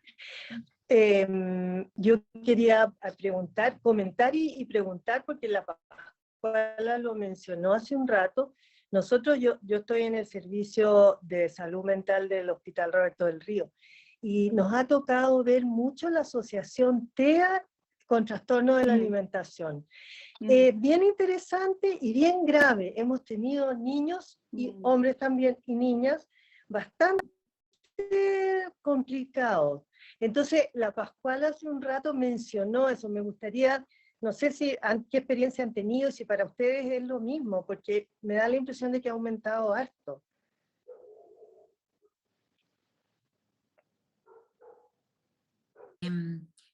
Sí, yo creo que los ARFID un poco han aumentado un montón, porque igual el diagnóstico es más nuevo, y si uno mira en la literatura se dice que no sabemos, pero uno que ya está más vieja sabe que han aumentado, porque yo como pediatra no vi tantos ARFID hace años atrás, y ahora han llegado cualquier cantidad, y sobre todo de estos ARFID más agudos que simplemente dejan de comer, que hay un factor precipitante y que llegan absolutamente deshidratados, que a veces no llegan a las UCI, porque llevan 5 días sin comer, y de todas edades, y eso nos ha pasado un montón, que ha aumentado mucho esos tipos. Yo diría que más que nada los ARFID agudos o subagudos ha aumentado mucho la prevalencia en este último tiempo. Ahora a mí me gustaría complementarlo, María, que independiente de que efectivamente hay estudios que hacen la correlación entre el TEA y trastorno de alimentación, especialmente ALGID, pese a eso, nuestra experiencia clínica con estos pacientes, que nos han tocado más de uno, por ejemplo, hombres que debutaron con ARFID y han sido tratados años con ARFID, después hacen un trastorno de alimentación y un intento suicida y terminan hospitalizados más de una vez, igual la intervención terapéutica individual y familiar ayuda, y ayuda harto. ¿Ah? Hay distintos grados de TEA, hay distintos rasgos respecto al TEA. Y igual es difícil distinguirlo, pero independiente que sea TEA o no TEA, uno ve el trauma relacional y uno ve igual el trauma vincular, y igual ven las pautas familiares no contenedoras. Entonces, ayuda tener el diagnóstico TEA, especialmente con el tema de los ARFID, para poder tener algunas conductas específicas en el tratamiento, pero desde el punto de vista más psicodinámico, más intrapsíquico, o de pensar las dinámicas relacionales, no porque sean TEA los dejamos fuera de toda la teorización o de todo lo que comenté al principio. ¿Me explico? Los trabajamos igual teniendo el diagnóstico. También desde el punto de vista etiopatogénico, uno sabe que son como primos hermanos, ¿no es cierto? Y que a la larga sabemos que los niños que tuvieron un ARFID, ya sea selectivo o lo que sea cuando chico, y nos ha pasado harto, después hacen trastorno de conducta alimentaria, entonces trastorno alimentario con distorsión de la imagen corporal, y nos han llegado muchas de esas niñas y niños en este último tiempo, que fueron súper selectivos cuando chicos y comen 2 cosas o 3 cosas, y después llega en la adolescencia y parten con la distorsión, y de repente uno mismo se confunde, porque llegan, no sabemos bien si tienen distorsión o no tienen distorsión. Y ahora, lo interesante es que cuando intervenimos con esos pacientes desde esta manera, que tiene que ver tomándolo vincular, igual tenemos una buena evolución, y tenemos de esos mismos pacientes, pensando uno en concreto, que podemos pensar todas, hombres con 2 hospitalizaciones, que está en Estados Unidos, terminando de estudiar música, que tiene polola, que se vincula bien, que no tuvo nuevamente ideación suicida, que ha logrado mantenerse. Yo nunca supe si tuvo en realidad alteración de la imagen corporal o no. Siempre ahí ese tema, la alteración de la imagen corporal, es donde yo más percibo si hay TEA o no TEA. Pero en la práctica, en la intervención de un paciente grave, hombre restrictivo, que se está con ideación suicida activa, ultra rígido, con historial de TEA, que está en la adolescencia hospitalizado con un segundo intento grave, interviniendo como trastorno de alimentación, igual a la larga, en su proceso de desarrollo, 3 años después podemos ayudarlo. Y tenemos una persona que se relaciona distinto y que mejora bastante. Entonces, yo creo que el modelo igual sirve. Pero sí, efectivamente, a mí el tema de la distorsión de la imagen corporal es para mí un factor bien distintivo. Cuando no la tiene, como que dicen, en realidad esta cuestión está más patea. Pero igual intervenimos con la familia, con ellos, con todo. Muchas gracias. Gracias, fue muy claro. Ahora nos toca una pregunta de Oriana Manrique. Hola, ¿han tenido experiencias de pacientes que hayan desarrollado un trastorno alimentario a raíz de un diagnóstico de celiaquía? Por ejemplo, por el miedo a la contaminación cruzada, comiencen a evitar alimentarse. ¿Cómo lograr que pierdan ese miedo paralizante a los alimentos? Sí, bueno, uno sabe que los diabéticos y los celíacos tienen más predisposición, ¿no es cierto?, de hacer un trastorno alimentario. Y nos han llegado varias celíacas. O también, por otro lado, hay que diferenciar que de repente, como parten con dolor abdominal, algunas pacientes empiezan a comer menos, el dolor abdominal hace que coman menos y parte todo este círculo de desnutrición, y empiezan a ir a los doctores, y ahí los pediatras o los gastroenterólogos de repente somos un poco iatrogénicos porque empezamos a pedir exámenes y hacemos diagnóstico, ponte tú, de intolerancia al gluten, que es un diagnóstico bastante discutido. Entonces, sí, y ahí los manejamos de la misma manera, en el sentido que si son celíacos, hay que hacer lo que María Elena describió y hacemos los mismos pasos, ¿ya? Y si son estos pacientes que parten con dolor abdominal y que tienen esta, entre comillas, porque bien, si uno mira lo que hay en la literatura, el diagnóstico de intolerancia al gluten es bastante controvertido. Intentamos igual que empiecen a comer alimentos con gluten, un poco porque tiene que ver con mejorar el pronóstico, porque se me olvidó decir en la presentación anterior que lo que intentamos hacer, y nosotros tratamos de no usar suplementos alimenticios, tratamos siempre de que coman, como digo yo, el pan con palta, y desde el comienzo a los pacientes hospitalizados partimos con la comida normal, ¿ya? Y no usamos suplementos y tampoco intentamos usar sonda, ¿ya? Un poco es enfrentarse inmediatamente, a pesar de la angustia, al plato de comida normal. Entonces, con los pacientes con enfermedad celíaca o intolerancia al gluten, a los celíacos obviamente no le dejamos alimentos con gluten, y si está este miedo de que esté contaminada las comidas de esta cosa cruzada, los celíacos, hay páginas y todo, y los padres saben, y ahí tenemos que empoderar a los papás en ese sentido. Pero hay que pensar también que los pacientes celíacos no tienen necesariamente trastorno de alimentación. O sea, los celíacos es una gran excusa. O sea, muchos pacientes con un trastorno de alimentación galopante son además celíacos y ocupan el diagnóstico de ser celíacos como una con el tiempo les sirve, obviamente, porque no, van a casas y no comen nada, porque no se llevan su... Y dicen, soy celíaco. Entonces, Exactamente. es todo un tema en el trabajo que tenemos con los pacientes celíacos, o los pacientes con Crohn, o los pacientes que tienen o los pacientes que tienen enfermedades autoinmunes crónicas que nos tocan de ese tipo, poder distinguir cuándo realmente hay un trastorno de alimentación y cuándo es una conducta adecuada secundaria al diagnóstico. Los pacientes con trastorno de alimentación, uno nota que usan el ser celíaco porque es una excusa, porque en realidad el mundo interno, como decía originalmente, está poblado por toda esta identidad en torno al peso, al cuerpo, a la comida, tienen esta pseudo vinculación, entonces hay un montón de otros criterios, miedo a engordar, tienen un montón de otros criterios diagnósticos que nos permiten diferenciar cuando es un trastorno de alimentación o cuando es un celíaco asustado, que no es lo mismo, ¿no? O una paciente con diarrea, o pacientes que a veces tienen constipación crónica, que pueden confundirse los diagnósticos, pero es distinto el mundo interno cuando hay un paciente que tiene una patología, un trastorno de alimentación de base, o una más funcional biológica. Gracias. Claudia Balbontín, ¿querías hacer una pregunta?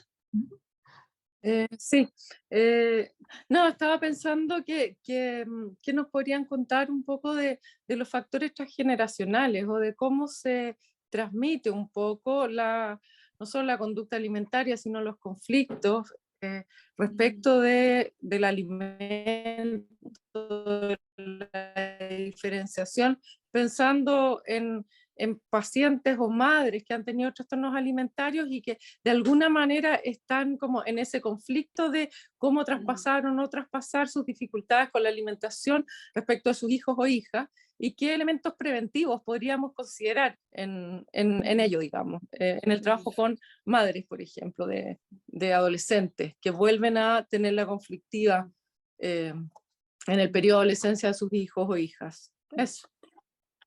Ese Claudia es un temazo, ¿eh? La realidad es que nosotros nos topamos con generaciones, son hijas con trastorno de alimentación, con madres con trastorno de alimentación, con abuelas con trastorno de alimentación, conocidas además. Entonces te dicen, no, esta es la hija de la hermana, de la abuela, de la prima, para arriba.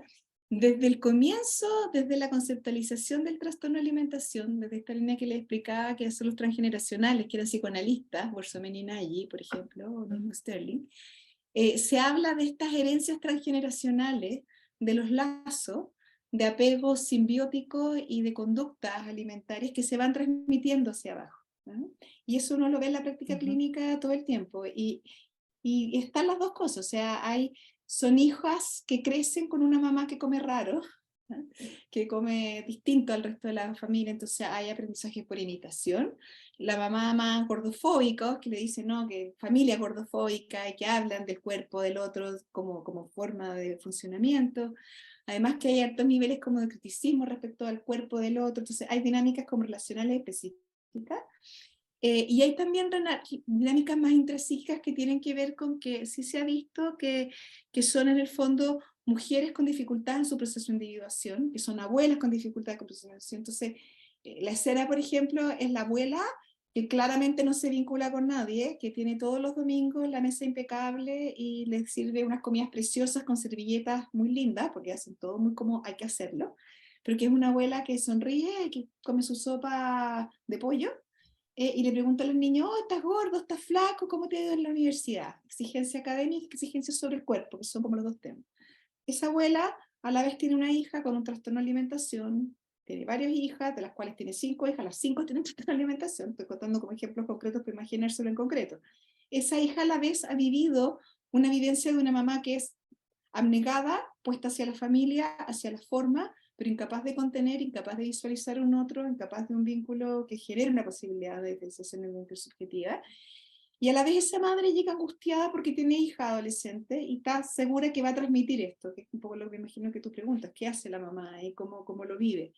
Porque sabe que tiene conductas raras respecto a la comida, y al mismo tiempo ya ha crecido con este tema y siente que tiene la misma vinculación, vive pensando en lo que el mundo dirá respecto a las expectativas de los otros, perseguía en lo social, las conversaciones en la mesa son de respecto a lo que los otros dirán, no solo del cuerpo. Entonces se dan todas estas dinámicas como de indiferenciación y de simbiosis entre estas madres y hijas anudadas en estos procesos transgeneracionales del deseo.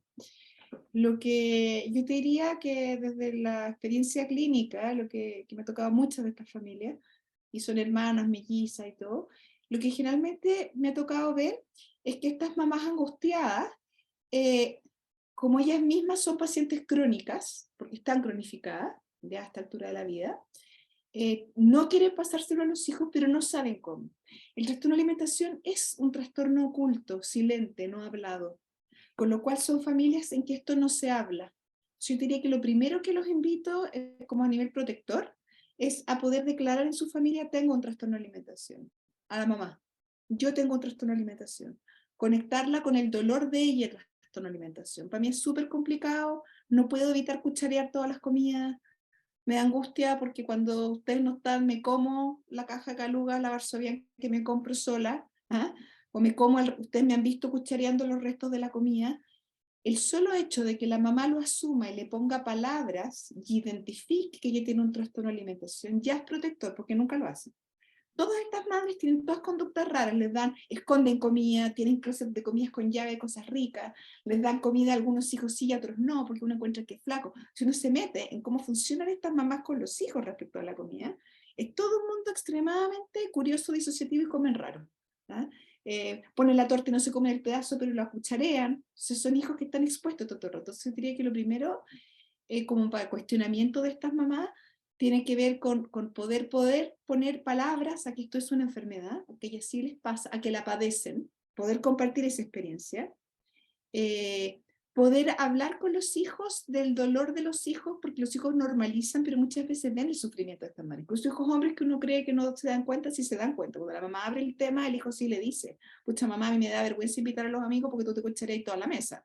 La mamá: yo me cuchareo, ¿cuándo me cuchareo? Sí, te cuchareas todo, porque hay una cuchara, están mis amigos de la universidad o del colegio y empezáis a sacar un pedacito de cada cosa.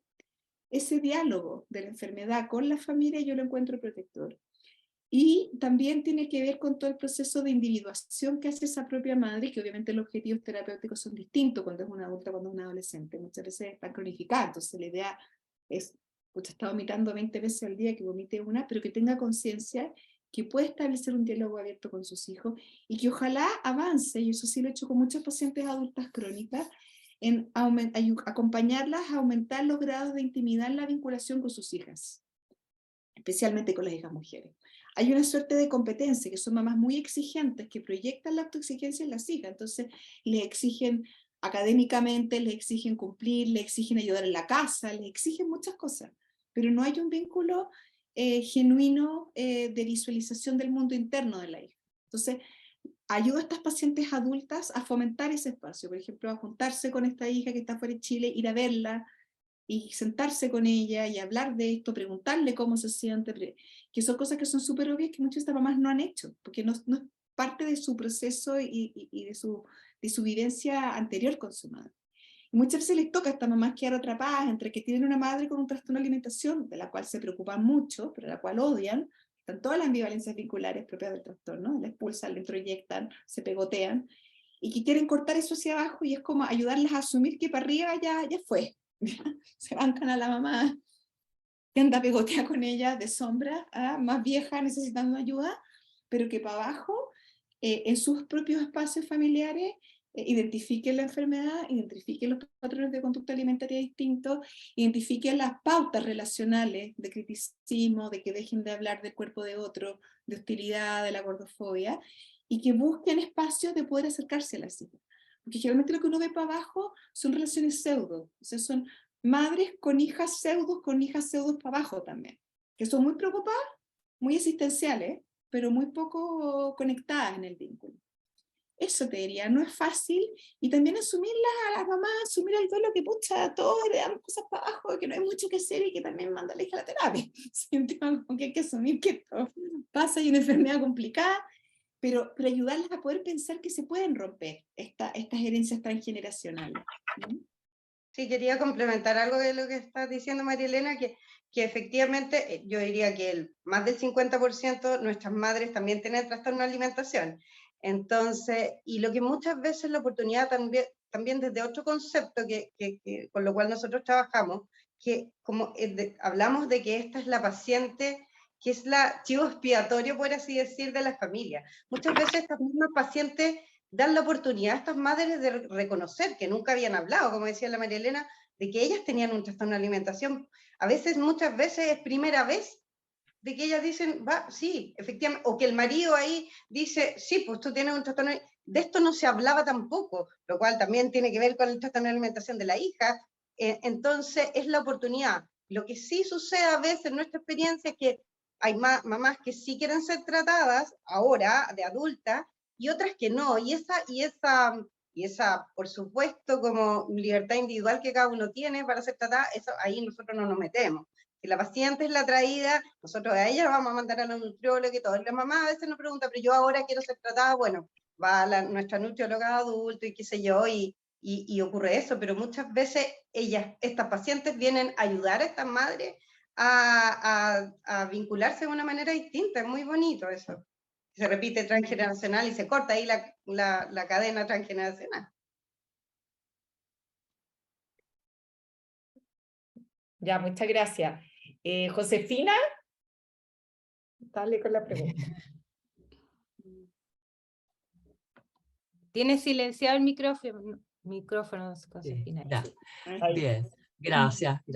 Bueno, en realidad felicitarlas a la presentación, a todos ustedes, y en realidad me pareció excelente, además ameno, interesante y tan ilustrado. Pero ustedes mencionaron, bueno, hay muchas cosas interesantes, pero el trabajo en equipo, de cómo es que ustedes lo han hecho, cuál es la experiencia de ustedes, porque efectivamente toda enfermedad, todo trastorno serio, sin duda requiere de un trabajo conjunto interdisciplinario. Pero si ustedes pudieran compartir la experiencia de ustedes, cómo les ha impactado, cómo hacen ustedes para procesar aquello, pensando, tomando lo que tú decías, Marilena, también, como la concreción del síntoma como una metáfora también, y por lo tanto la gravedad que implica, digamos, de dificultad de incorporar o de tomar, digamos, de expulsar, en fin, todo eso, pero cómo lo trabajan ustedes, cómo es que en un momento dado, cuál es el enfoque, cómo lo tienen, y cómo procesan un poco también aquellas situaciones de tensión que implica, digamos, este tipo de trastorno. Gracias, Josefina. Tenemos acá a Eduardo Carrasco, que yo les comentaba antes que fue jefe y fundador de nuestro equipo, el primero que nos congregó a todas las que estamos acá en estas líneas de trabajar en equipo, desde esta individuación conexa, desde esto veíamos a Sterling, a Bersemeninagi, de hecho Stolorov, los contextos del ser, estaba ahí el año 2000 instalado en el equipo, de cómo estar todo el tiempo pensando y tratando de reflexionar. Yo creo que el trabajo en equipo tiene primero que ver con poder acompañarnos como equipo a compartir y a generar un modelo de una mirada común sobre qué es lo que está pasando con estas pacientes, entendiendo que son pacientes que desde su disociación y desde su dificultad vincular tienen altísimos grados de hostilidad, proyectan grandes grados de hostilidad, y cómo ser conscientes de esas disociaciones, incisiones, gravedades, polisintomatología de nuestras pacientes porque se cortan, se quieren morir, tienen trastorno de alimentación, son graves, implican un desgaste importante para los que estamos trabajando ahí. Entonces yo diría que en lo concreto lo que siempre hemos hecho es que tenemos reuniones clínicas semanales largas de un par de horas que han ido transcurriendo a lo largo de la vida. Yo creo que llevamos, desde el año 96 partíamos, Eduardo, teníamos reuniones larguísimas, teníamos mañanas completas, teníamos sesiones en espejo. Por ejemplo, la Pascuala Urrejola, que es la nutrióloga, participaba con nosotros en sesiones en espejo en terapia familiar. Estaban la psiquiatra, la nutrióloga, las terapeutas, todos juntos mirando en espejo las dinámicas familiares, para generar una mirada común de un modelo que implicara pensar en una paciente con una dificultad en su proceso de individuación, en dinámicas relacionales complicadas. Entonces, cosas concretas es juntarnos en equipo, pensar juntos, compartirse 2 horas semanales, tener experiencias colectivas de ver juntos familias en espejo. Nosotros hasta el día de hoy ahora estamos usando el Zoom, pero en San Carlos tenemos espejo y metemos a todo el mundo, metemos a los becados de psiquiatría, a los internos, a la terapia. De repente toca hacer sesión y estamos con 30 personas detrás del espejo, varios de los que están acá. Usamos mucho el espejo como experiencia compartida común de mirar juntos lo que está ocurriendo en la paciente. Entonces tenemos la sesión en espejo y después de eso discutimos qué es lo que pasa en esa sesión, conversamos de eso, tenemos además grupos internos de supervisión de las terapeutas. Por cada paciente que tenemos un WhatsApp, que a veces somos hasta 15 personas que tienen un WhatsApp, nuestros terapeutas ocupacionales, las TINS, la enfermera, impresionante, en que buscamos que la información vaya fluyendo. Y muchas veces como equipo igual nos topamos con conflictos, hay disociaciones, hay veces que una paciente nos pasó hace 2 semanas atrás, que teníamos una paciente que la psiquiatra pensó una cosa, la terapeuta pensó otra, se dijo otra, y tenemos que volver a pensar. Estas familias no disocian, son complejas. ¿Cómo mantenemos esa cohesión? ¿Cómo hacemos de no ser cologriego? ¿Cómo buscamos ante la familia plantearnos como un equipo cohesionado? Porque tenemos que ser nosotros la matriz relacional que contiene y sostiene, tenemos que ser esos límites coherentes. No vamos a vivir los vaivenes de la familia. Si piden cambio de equipo, queremos otro psiquiatra, otro psicólogo, decimos que no, a menos que nosotros lo consideremos relevante.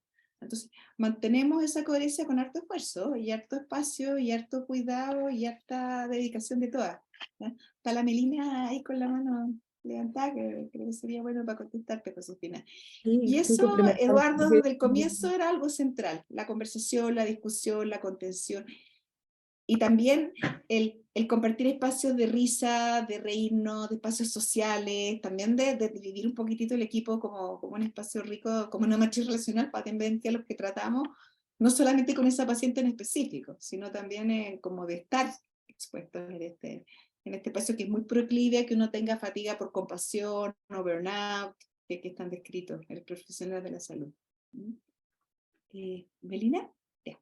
Sí, yo quisiera como dejar el mensaje de no transar el modelo multidisciplinario, no transarlo, a pesar de que muchas veces los pacientes lo piden, quedarse con uno solo, de la tríada, solo con la nutrióloga, solo con la psicóloga, solo con el psiquiatra.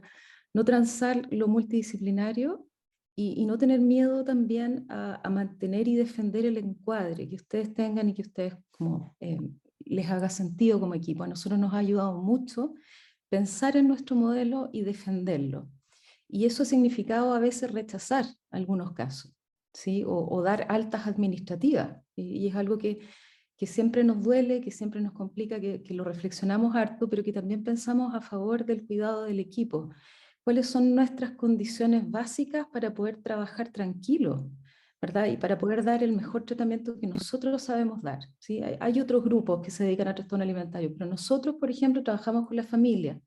Entonces, si hay pacientes que no están dispuestos a este abordaje familiar o incorporar cuidadores, no podemos ayudarlo, ¿sí? El definir un poco como las normas claras o el encuadre claro desde un principio es bien protector para el equipo y permite sostener en el tiempo lo multidisciplinario, que es algo que a nosotros nos ayuda un montón y que creemos que finalmente saca adelante a las pacientes. Creemos mucho en nuestro modelo. Entonces, convencemos. Quiero agregar algo y bueno, y por supuesto, qué bueno que esté Eduardo acá, darle las gracias a Eduardo porque esto desde los inicios lo hemos seguido transmitiendo. Nosotros somos un equipo que creemos en este modelo y lo más importante no es tener una nutrióloga, no es tener una psiquiatra, no es tener una terapeuta ocupacional, es mirar la enfermedad de la misma manera. Y eso lo hemos sostenido a lo largo desde que empezamos con Eduardo. Y creo que ha sido lo que nos ha sostenido y ha ido agrandando el equipo y ha ido que hemos teniendo cada vez más expertise. Y nosotros decimos algo muy divertido, que es que la nutrióloga es sistémica, porque como siempre estamos viendo pacientes en espejo, supervisando la nutricionista hace una intervención de que tiene que venir el papá, eso ya es una intervención en sí, no es una majadería de que no tiene que ver con el vínculo con el papá que estaba ausente, somos todos terapeutas, somos todos psiquiatras, somos todos nutriólogos, y nos complementamos. Uno puede dar una indicación de que sí, coma este pan y no este, porque ya sabemos, por supuesto con el criterio suficiente que tenemos, porque llevamos muchos años trabajando. Pero lo que nos ha sostenido también es tener un equipo, es tener un equipo detrás. Y saben, a mí como en esa misma línea,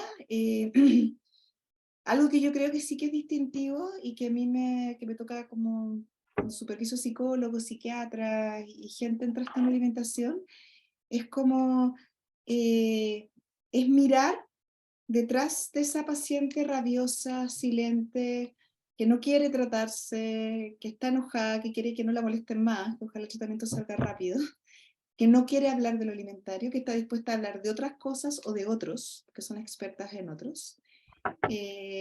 Poder tener nosotros consciente esto de que tenemos que tomar como terapeutas un rol activo en preguntar, en poner el tema del trastorno de alimentación, en fijar las conductas alimentarias y en poder mirar que es una paciente que más que castigarla o más que forzarla a comer con interpretaciones, la vamos a acompañar a hacer un proceso de individuación y de mentalización y de reconocer sus emociones y de poder modularla y de poder expresarla, de poder regularse. O sea, individuación, mentalización y regulación, que son las tres cosas que cuesta tanto con estas pacientes, y que las vamos a acompañar en ese proceso desde una mirada con paciencia, más compasiva. Es muy fácil con estas pacientes contractuar la hostilidad, dan rabia, molestan.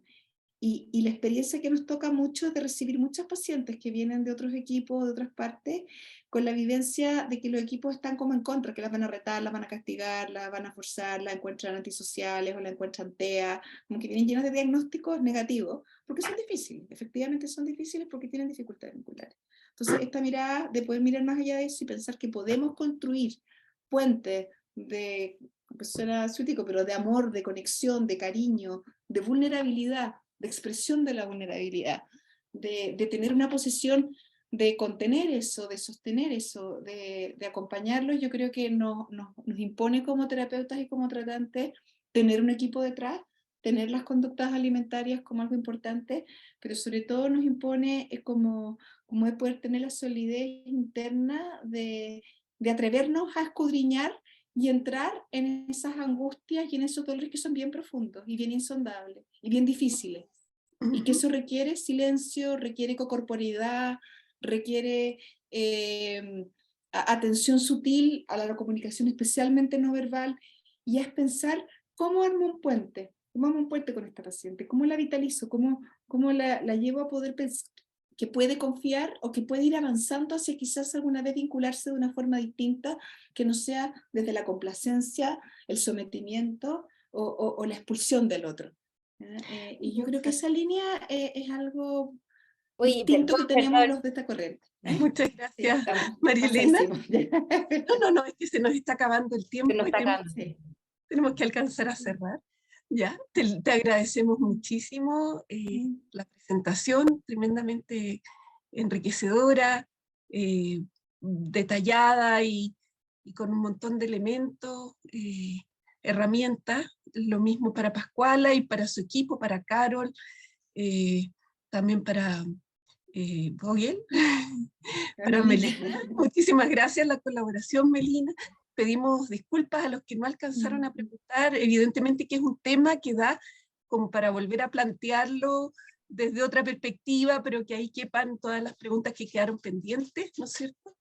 Y bueno, les agradecemos muchísimo a todos nuestros público fiel, participante, entusiasta siempre, y los invitamos a nuestra próxima presentación, que va a ser comunicada en su No sé, minuto. todavía aún. Sí, todavía estamos ahí. Ya les avisaremos. Es sorpresa. Bueno, Oye, sí, y todo el comité de nosotras de Ciencia y Cultura le agradece montones. María Elena, Pascuala, que nos conocemos hace años, que estuvieron disponibles en el momento cero que les pedimos, con ganas de compartir toda su experiencia, y a todo el equipo que está con ustedes, súper agradecida. Hemos aprendido montones, y así que muchas gracias.